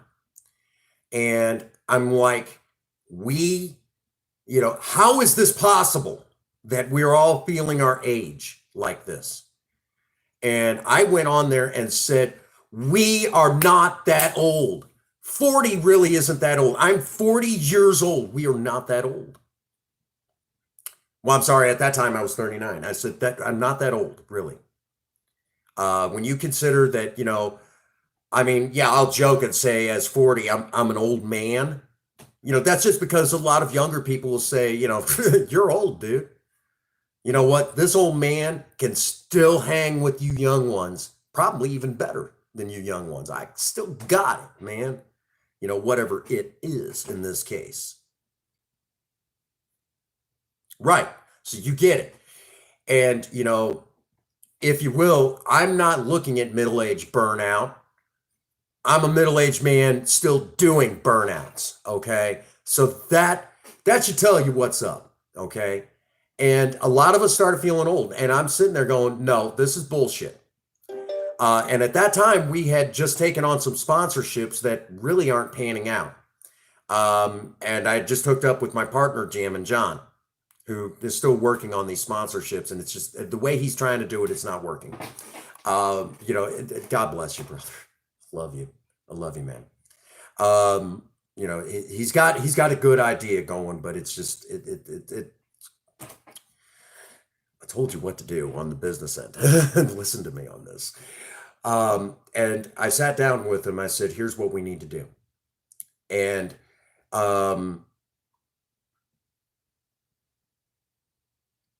Thank you. Appreciate that. So here we are. A lot of my class, a lot of people I went to school with are dying. Okay, and I'm like, this is not happening. And I went and basically told everybody what I was going to do. I said, I'm going to take my very rare project car, Project Spirit. And I told them, I said, you all remember when I did this, and you all know I set the record higher at the age of 25. I'm staring down the barrel at 40 years old. I'm going to do this again. And initially, we were going to do it on my 40th birthday. It did not happen that way. We had to put a lot of things on hold.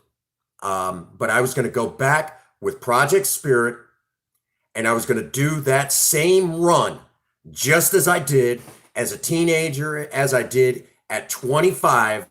And I was going to set the record higher because I actually know Project Spirit could do it. Before we did the front disc brake conversion, it's just a matter of doing it and proving that it can be done. When we did the front disc brake, before we did the front disc brake conversion, I ran Project Spirit down that stretch and easily hit 45. Easy. I didn't even push her. And I'm like, that is what is up.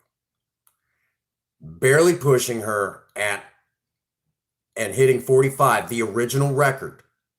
The original record. I can easily break the one that was in high school, and I can break, when I did it just after high school, actually, when I was 18 years old. Now I'm set to break the one that I set in 2005. Project Spirit with her inline six, can easily beat the V8 powered cars that I had when I was younger. Well, Taver and Galaxy are getting some action. Anyhow,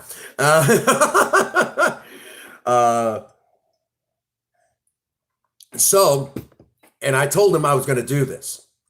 When all these deaths started, I said, we're going to do this.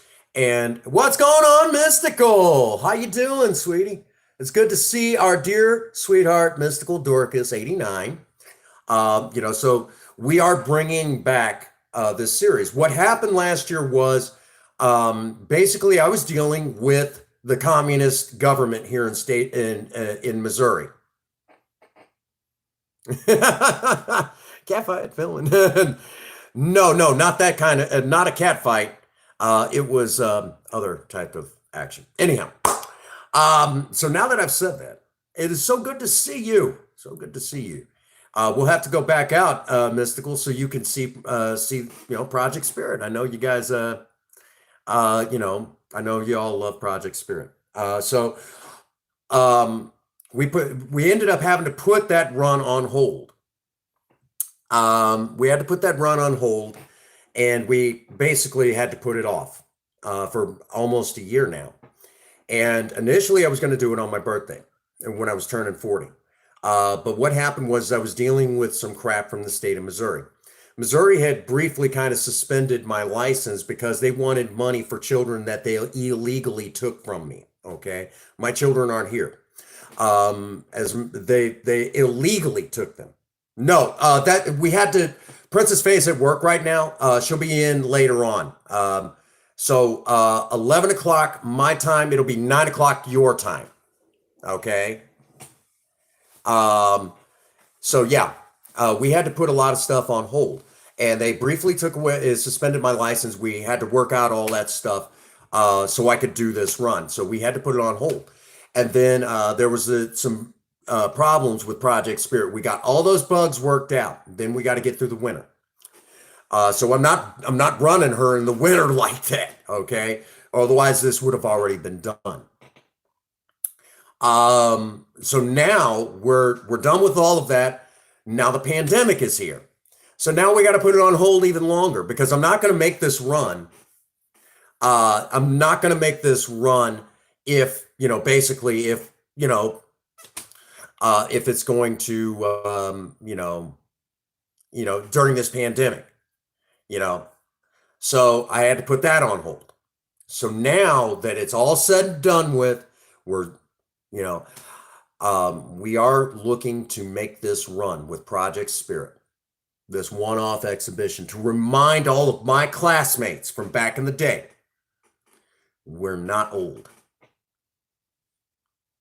Middle age is not that old. I'm going to be 41 in August. August the 7th, I'm going to be 41 years old. That is not that old, really.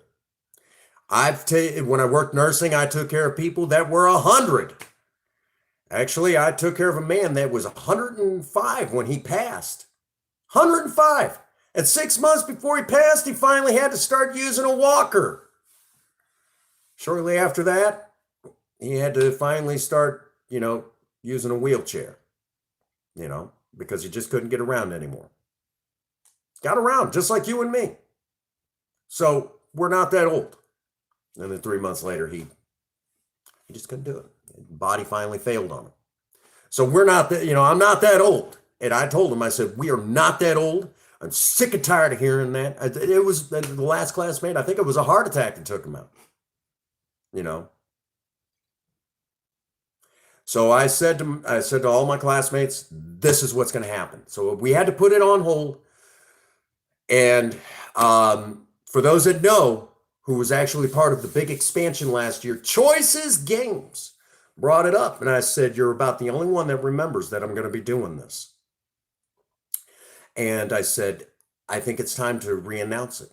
Basically, I don't know if he realizes that I was going to be re-announcing it. So basically, he was already reading my mind. This pandemic is slowly, we're expecting the second wave, yes. But by the time the second wave is over, it'll be around my birthday. And I'm going to sit down with Princess Faye. We're going to talk about it, about doing this again. But with or without her, basically, we're going to do this, but we're going to be a lot safer than I was back in the day. And this is a one-off, okay? The one and done, and then the hero rides off into the sunset on doing stuff like this, okay? It's not that I don't want to do it anymore. It's just that, Project Spirit is a little irreplaceable. And on top of that, so am I. I'm not 10 feet tall and bulletproof, and age has taught me that, I'm not indestructible. When I was younger, I thought that way, as all young people should. So now the time has marched on, and I'm a little bit more aware of my mortality. There you go. And so that was the mentality that I feel that it's time for. It is time that I kind of, hang it up.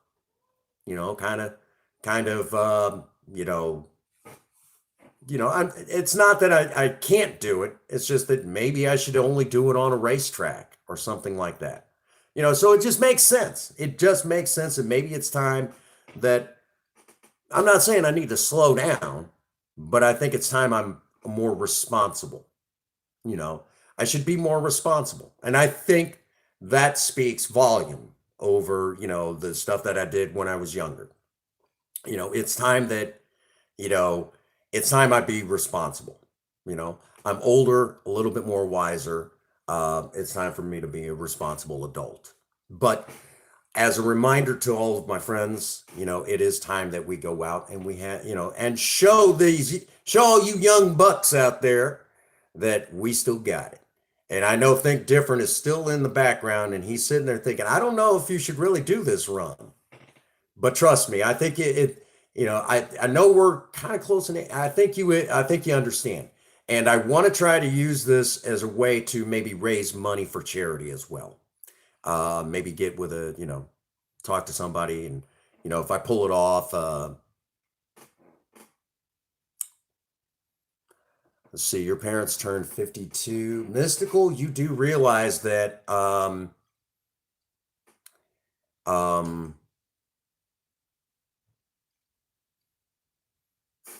it's okay. Let's see.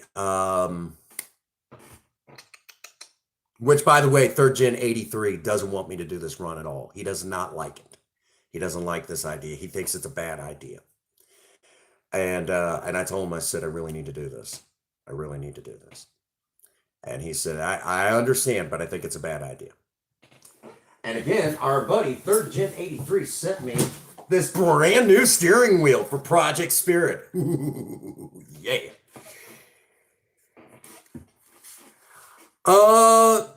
I got to break a top speed record that I set originally when I was a teenager in my classic 1975 Ford Maverick in a spot that's just under, it's around an eighth of a mile, and I got to break a top speed of 55 miles an hour from one end to the other with two really sharp 90-degree turns at each end. And one of them has a nice drop off that could cause me, serious harm. I'm waiting for you to get really upset by this idea. Actually, I know Mystical is going to say, no, no, Prince Magnum, you do not need to do this run. Yes, I do. It's important that I do. It's important. Like I said, all of my classmates. So this series will be coming back.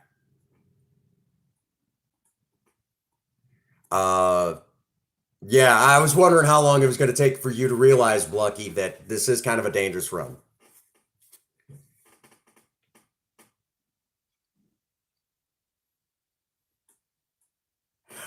I know.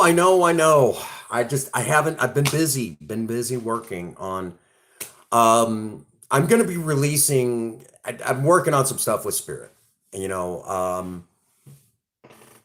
oh, Queen just kind of caught on finally that this is actually a dangerous run. Queen is already, yep. I was wondering how long.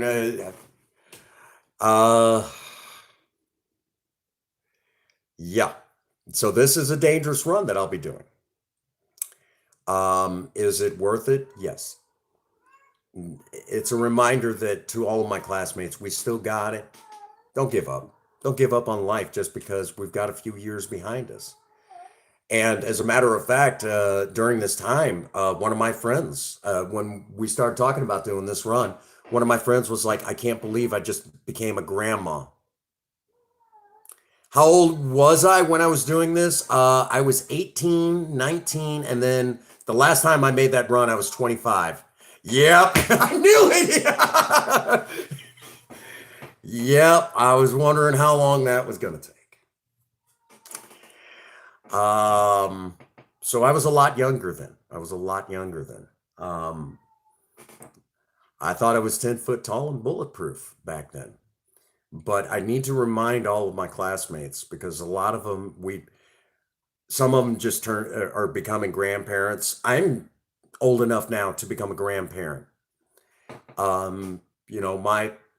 My children, my oldest daughter's 18. She'll be 19 in January. Oh my God.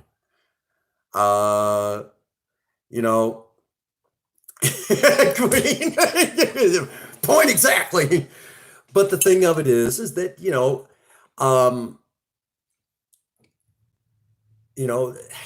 one of us actually had died of a heart attack. Another one, couldn't, took themselves out of this world. And one of we've been losing a lot of my classmates that I went to high school with. And a lot of us were starting to feel that mortality rate kind of creeping up on us. And, like, oh my God, we're all becoming grandparents and we're dying. And I'm like, no, we're not old. We're just getting older. We're middle-aged, and, it's not middle-aged burnout. I'm a middle-aged man still doing burnouts. I'm having a good time,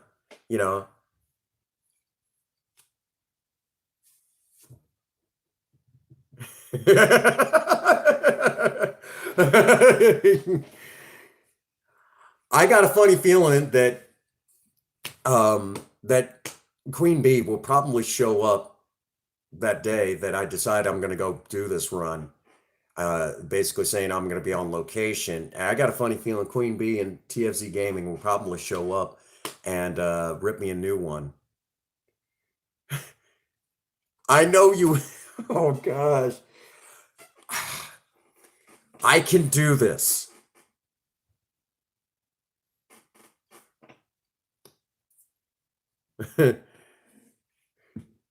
I can do this. Um, I know. I know.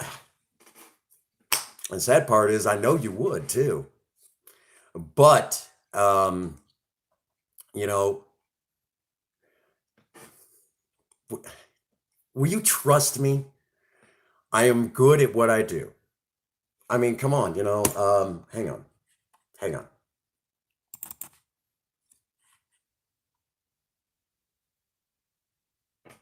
Hold on here. Let me. All right, hold on just a second. Let me show you guys something interesting.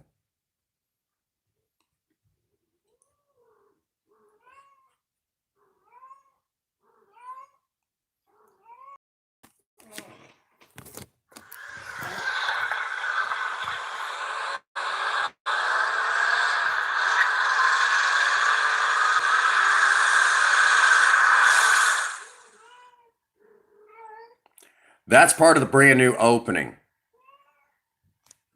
Okay.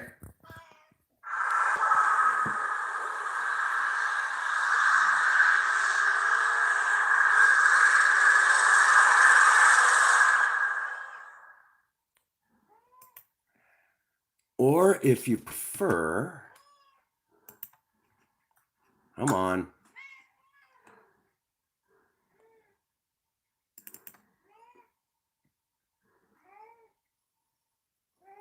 Oh, that's for surviving romance. Little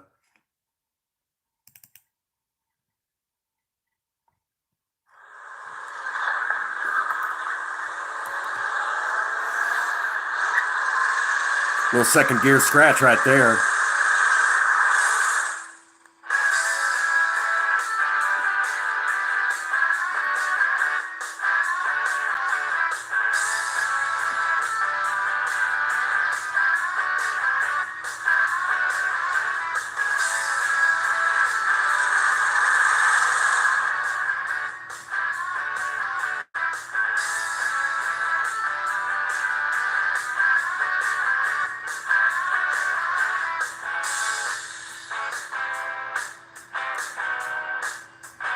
This is the actual new opening for the channel.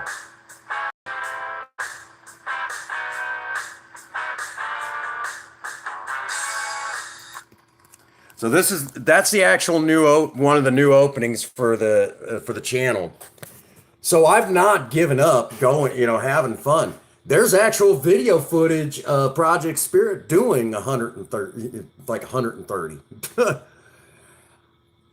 I'm still having a good time.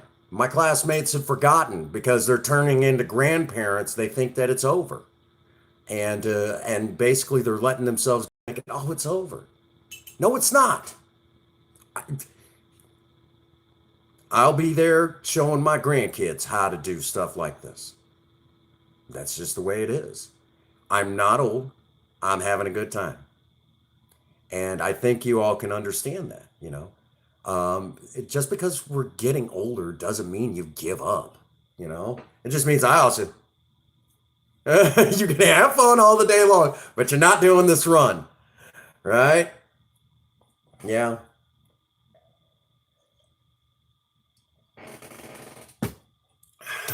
You do realize Princess Faye said this is a one-off deal. Her and I sat down and we talked about this. And I got a funny feeling now, though, Queen Bee is probably going to tell her, no, he does not need to do this run. I'm still having a good time. No, Prince Magnum. Yeah, there's a lot of people that don't think I need to do this run. What does she think about it? She doesn't think I should do it, but she also understands why I want to do it. why I feel I need to do it. She understands. And as a matter of fact, Princess Faye has already said that there is going to be a lot of safety checks before we do this run. For example, there will be camera equipment in the car, yes. But it's going to have to be specifically done where it'll be able to capture it, but it cannot impede my my ability to see the gauges. Along with that, I have to do a run down, but I'm not allowed to go full throttle. Basically, we have to build up to it. Because if for any second, basically what I will do, so you know how this works, is I will drive Project Spirit down and hit 45 miles an hour. And if I feel comfortable with that, we'll push it to 50. If I feel very comfortable with that, then the next run will be at 55. Just like I did, and basically match my records that I set on this this stretch of road. And if the fourth run we're feeling good, we did all the final checks, brakes look good, everything feels good, then I'm going to break that record. If for whatever reason in each one of the runs that lead up to it, hit 45, you hit, then you hit 50, and then you hit 55. If for any reason that I don't feel comfortable, immediately we stop it right there. The run doesn't happen. Okay. This is a little bit different. In the old days, I just said, fucking do it. I just do it. I'm cooler than Nike. Just do it. That's how I would have done it. But I'm a little smarter today and a little bit more understanding of my mortality rate here. There's only one of me and there's only one of Project Spirit. But I do feel it's important that we do it. So we did, I had done a whole series talking about it, a mini series. And, I feel very confident. Project Spirit's come a long ways. I've learned a lot about myself and Project Spirit. We feel pretty good about it. I want to do this and get it kind of out of the way because it will always, Queen down here, have you guys come down here and you guys sit basically on my safety crew. Would that make you feel better? I know a lot of you, if I said, well, did you want to be in the pit crew and on the safety team of the pit crew here? Princess Faye has even suggested that I even wear a helmet. And I'm like, that'll just get in the way. Yeah, I keep seeing you, Blucky. I see you, Blucky. But it's also something that I do feel I need to do.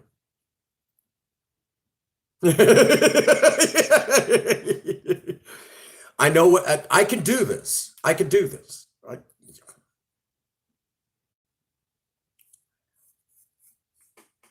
Yeah, you would probably say, no. Well, she felt pretty good going 45. Yeah. You know what? I might have to do, I'll have to make a third one for it, but yes. So I'm really, and I know right now a lot of y'all are sitting there going, dude. You do realize I have more than one set of keys for Project Spirit. So then you can't. Guys, I can do this, okay? Why do you all think I can't? Of course, I also know why y'all don't want me to do this. I'm sorry. Let me guess, you're gonna holler out at Princess Faye and say, honey, he don't need to do this run. He don't need to do this run.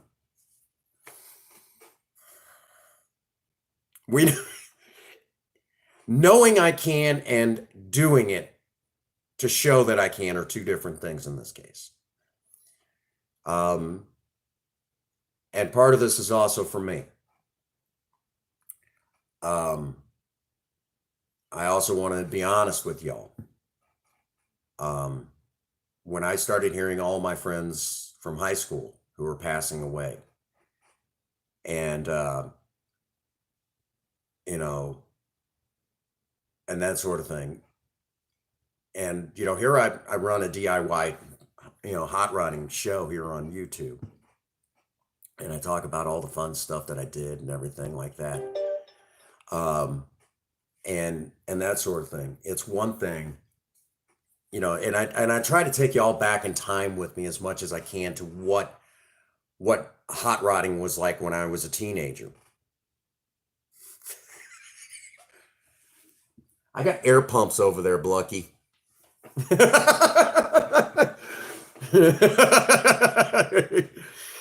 you know, um, Here's the thing. I try to take y'all down memory lane with me as much as I can. And,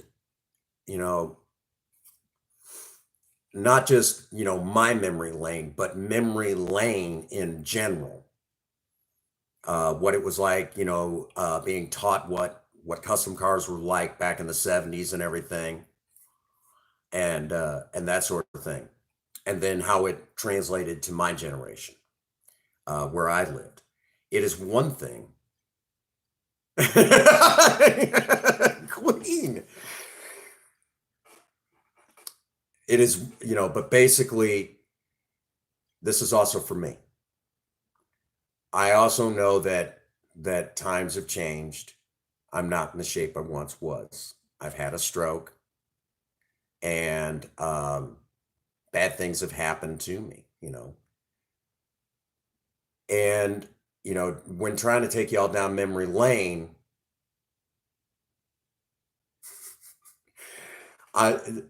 when trying to do this, a lot of times I will openly admit that I also sometimes I feel the grip of the fact that that I only have a short enough, I only have enough time to make an impact in this world. So as trying to teach you guys what it was like for me back in the day, I guess you could say I'm starting to feel my age, and it's the wrong age, despite the stroke and everything. And it's like, I got to do this for me too. Deep down, I got to do this for me too. Even if it's this one time, I got to do it for me. That reminder that I still got it. That I still got it. This is for me too. And I think there's a lot of guys right now, kind of get, about my age right now. They get it. They get it right now. They're sitting there going, I think I understand. I may not be what I once was, but I also know that I can do this. Basically it's like, I still, I can still do this, in my heart. I know I can do this. And I know you all know I can do this. But it's, I got to do it this is also for me. And it's a reminder to all of the people my age that,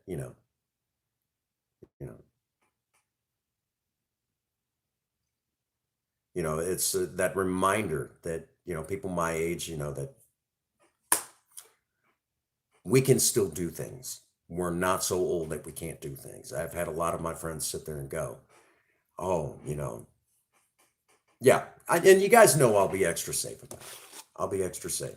Believe me, 45 on that stretch is not that fast.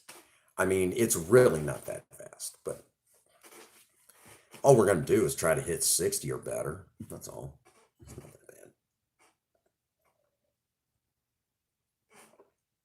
that bad.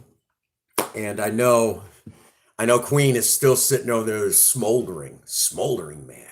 Like, I can't believe you're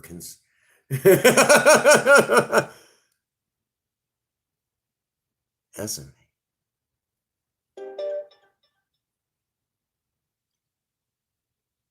Oh yeah, I'm still a teenager at heart, and y'all know it. Y'all know it. That's just what it is. I've got a lot of teenager left in me, and I know how to have a good time. Princess Faye is going to jump. Princess Faye is not 100% keen on the idea, but she's already said. But I already know Queen Bee is going to say, girl, he don't need to do this run. No, no, no, no, no, no, no. But I can do this, you know. And by the way, Joyce's games, whenever he brought this up, he turns around and he says, when all this kind of started, he's like, you really shouldn't do this. You really should not do this. He's like, I know you could.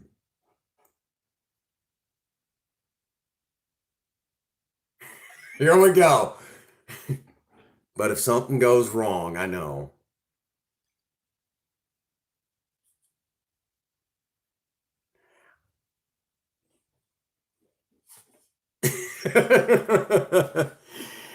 you know, don't worry, I'll be extra safe.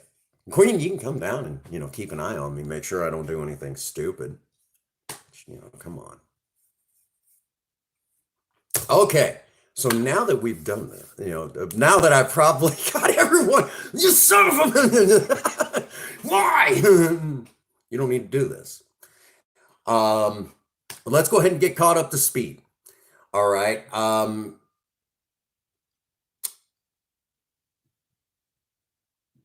Yeah,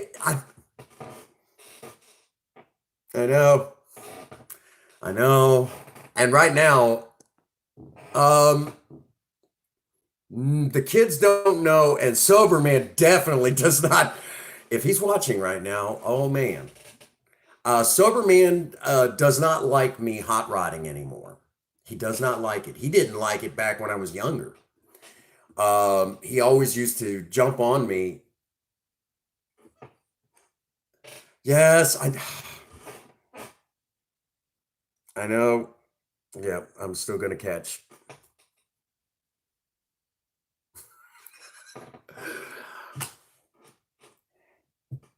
I can do this. Anyhow, oh Queen, you know what? I know you don't want me to do it because you don't want nothing to happen to me. Um, you do know that if at any point I don't feel right about this, I ain't doing it. Um, I know. It's okay. Now, um,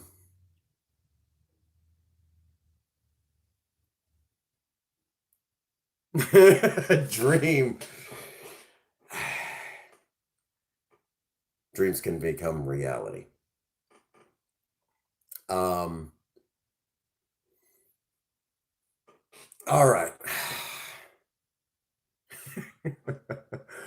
Oh my goodness. Queen Bee is chewing me out. It's been a while since I've had a supporter chew me out. No, you don't need to do this. Good thing she hasn't. Queen, have you ever seen the video footage of me racing that Camaro with? Giving you that look. I know that look. I know that look. All right, guys.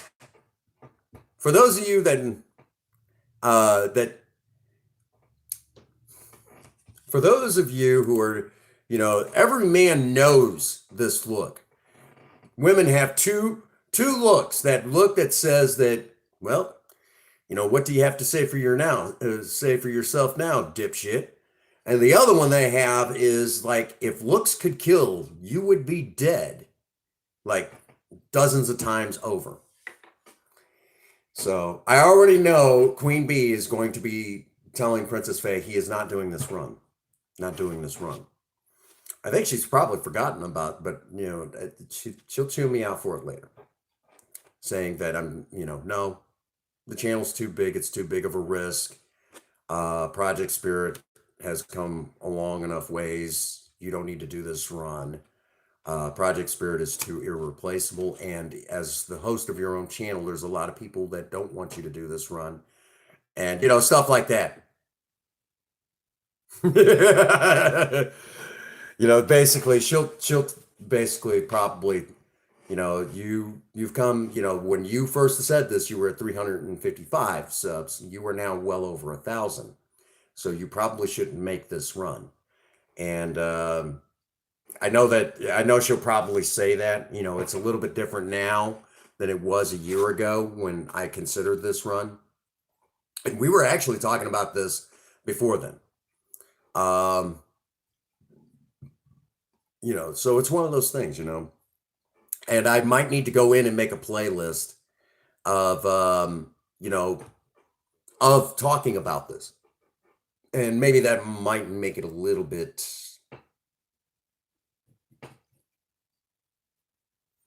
pretty much, yeah. And with me so close to, getting close to, monetization and things like that. And Project Spirit is well known around the world now. We're about to lose Hong Kong because China's getting ready to take away pretty much all of their rights in Hong Kong. So yeah, so I'll be losing Hong Kong soon, but people around the world know Project Spirit. They know her. We've had offers on Project Spirit as far away as Hong Kong. And people think that she's a gorgeous car. That for a 45-year-old car getting ready to turn 46, she looks pretty dang snazzy. Needs a lot of work yet, but she's come a long ways. You know, but I think you know and I'm about to turn, I'm getting ready to turn 41. And, I know Princess Faye is probably going to say your reaction time isn't what it once was. We know you could do it, but, there's only one of you. Only one of you. So that's kind of where we sit on that. Along with that, you know, yeah, times are changing. Times are changing. Yeah, I already know. I already hear Queen Bee sitting there saying, "Y'all need to do it." I can do this. I hear. And I already know there's a few other people in the background sitting there saying, "You probably, I could do this." But I know Think Different kind of knows what's going on. I know he kind of knows what I'm, you know. Anyhow, and I know if Gameron's in the background, same thing. So, all right. I do need to kind of start winding it down for a little while, and I've got to go touch up, get ready for tonight's makeup live. We will be back in about an hour and a half. We'll be back on in an hour and a half, and we're definitely going to be doing the makeup live then. So you guys, I already know Queen Bee and TFC Gaming will definitely be in that live stream. And they're basically going to be telling Princess Faye, no, don't let him do it. Don't let him do it. Don't let him do it. 9. But we're gonna have a good time. So Sexy Saturday is still on. If y'all remember, we had to kind of put it on hold because Princess Faye is stuck at work. She's stuck. But she'll be home at about 11-ish. So we'll be back on. Tomorrow, we're going to try to get into some cooking live streams. Don't know yet. Depends on how much I've got done to the kitchen. So after this live stream, some of what I'll be doing is doing some work to the kitchen. And I totally called that, didn't I? And in the middle of all of this, I do need to try to get a new aircraft remover up. Yes, Ian, I heard you, man. So that is part of what we'll be doing in between the streams or after the next stream. Basically, I'm going to be busy. I'm going to be up for a good while tonight. So we're going to stay busy.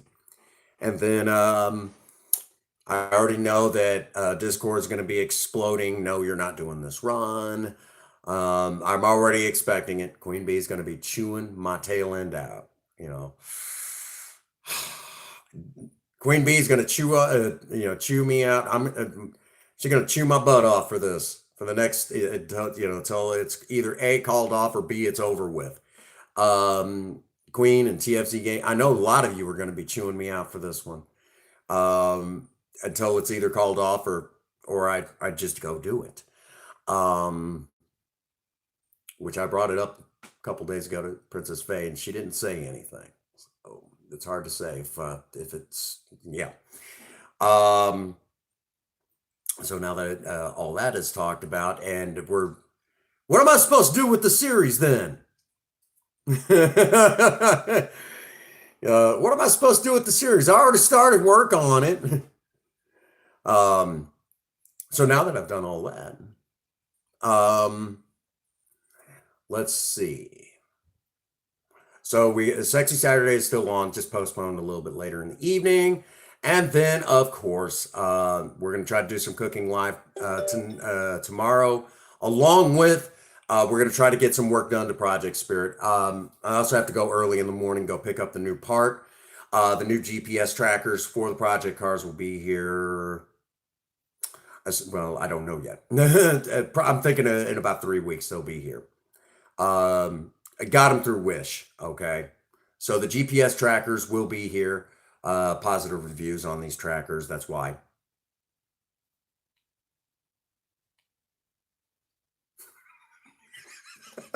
Man. Oh my gosh. Yeah.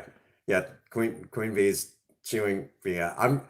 Queen, you're gonna chew my ass on this one until what happens is I'm gonna go to sit in my chair and slide right out because no butt to sit on, just slide right out of my chair.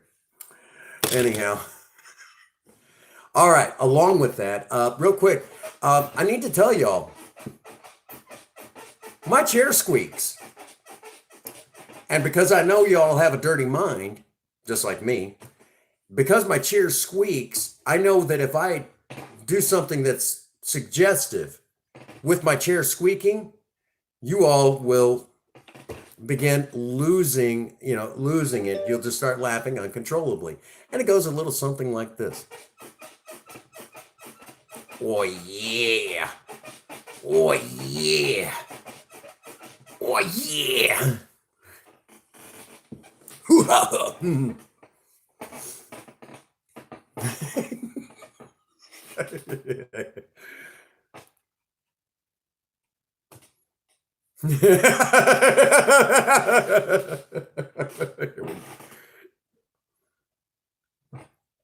Oh my goodness, you guys are awesome.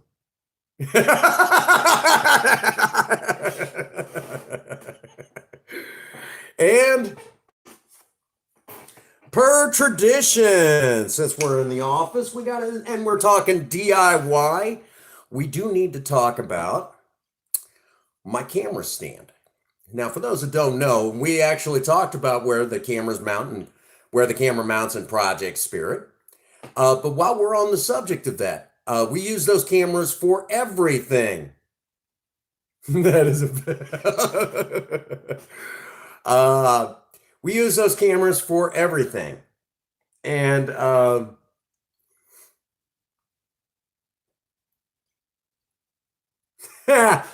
my little sister does just fine. I'd worry about anyone that messes with my little sister. She's rough, tough, and hard to bluff these days. But anyhow, so since we're talking about DIY, and I showed you where the cameras that we use to get those awesome shots over the hood of Project Spirit and Project Lena, because of that, we use those cameras for everything. So much so that they don't make camera stands or camera mounts for those other than just over the hood of your car. So I got the idea in my head, since we use those cameras for everything, to make my own camera stand and camera mount. And this is the camera stand that I made. Okay. And I went in behind Prince Magnum Channel HQ and cut down a little tree that normally the city comes through and cuts down all these little trees to kind of keep the snakes down because we had kids running around the neighborhood. So, it's a safety thing, and they haul the brush off. Well, I decided that I needed, I wanted to make my own camera stand and cut down my own one of these little trees, and brought some of the wood in, and I basically carved my own camera stand. This is it, okay? And I, off the bottom, so it sits nice and flat, just like that. You can actually see that. We'll use you can see that. So it's flat.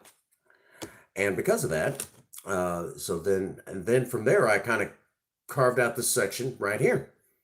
And the camera sits in right like that. Then to where the camera lens is on these little cameras, this is where, the lens kind of sits. It just sticks right off. Well, to get this little knock right here, what I had to do was I had to take half moon shaped file, lay it on top of the block of wood, right like that. And I worked it back and forth until I had this perfect knock for the camera lens. So because I took this file right here and used it on this block of wood, that must mean I am good at filing and should try my hand at being a secretary. Where the hell is Sean? Oh my gosh.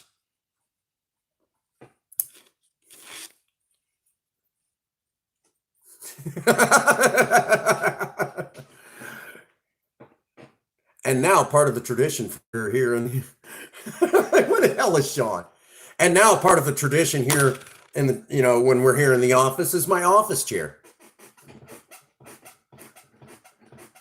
Oh yeah. Oh yeah. Oh yeah.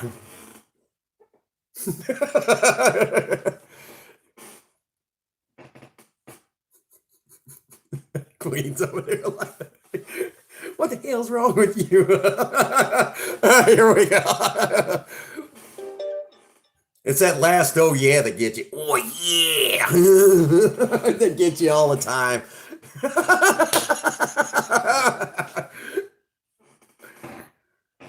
Of course, then again, when I do it in the makeup, and then kind of purposely sound a little bit more feminine than I usually am.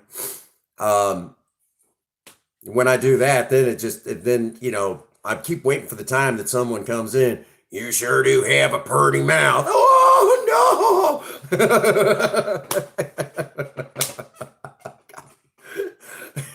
Demonetized, Prince Magnum. Demonetized. No. Oh no, poor Queen can't even type now. She can't even type right now. She's laughing so hard. It's that last oh yeah that gets you. Real quick, Mom would have to. There was trying to think about. You ever take a paper towel roll? I would used to do like impressions of Jim Carrey when he was on the from Ace Ventura Pet Detective 2. And oh, I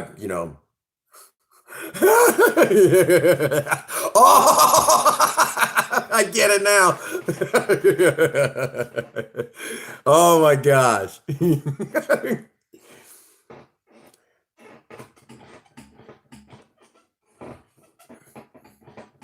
Oh yeah. Oh yeah. Oh yeah. Oh no.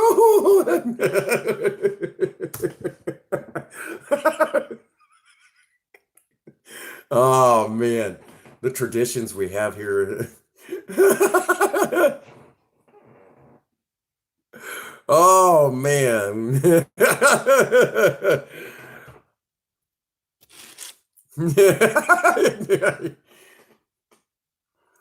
Oh man, we have too much. Poor Queen's right now. She's laughing and she's like, "This is gold."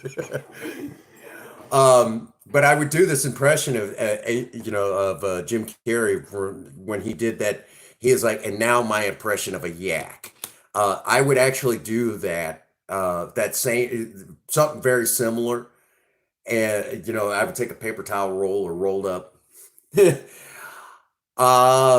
I ate a little while ago, but it's getting closer to time. It's getting closer to time for me to eat again. So, yeah, that's one of the other reasons why I got to go take care of me. So what I would do is I would take this rolled up paper towel and I would do the yak thing. Um, yeah, oh, yeah, laughter. Yeah, poor Queen. And then, I would do that whole, yak thing through that tube. And as soon as you would get to, get to like the third one, I would purposely make it sound as goofy as possible, and they would just sit there, just they were laughing uncontrollably. And that's just something that that I still do that bullshit. I'm a big kid at heart. I have a lot of fun. But I do need to wind it down.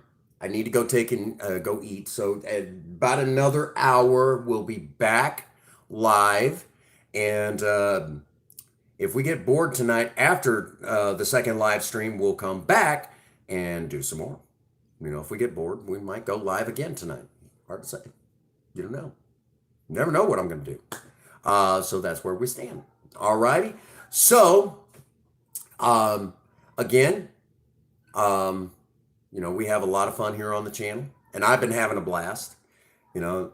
Other than Queen Bee finally realizes what this run is, and I think everyone's a little nervous about it. And she's probably going to be yelling in Princess Faye's direction. Do you realize your husband's, no, no, no, no, no, no. She's putting her foot down right now. I know. This is the sound of, Queen Bee's foot coming down hard. Okay. That's about how it sounds right now. Okay. All righty. All righty. And along with that, again, you all out there in the Maverick Nation, you guys are what makes the Prince Magnum channel awesome. We got our Stars Project, Spirit and Project Lena. We've got, but you guys are what makes the channel awesome. We could do this crazy stuff all day long, but if no one's watching, what's the point?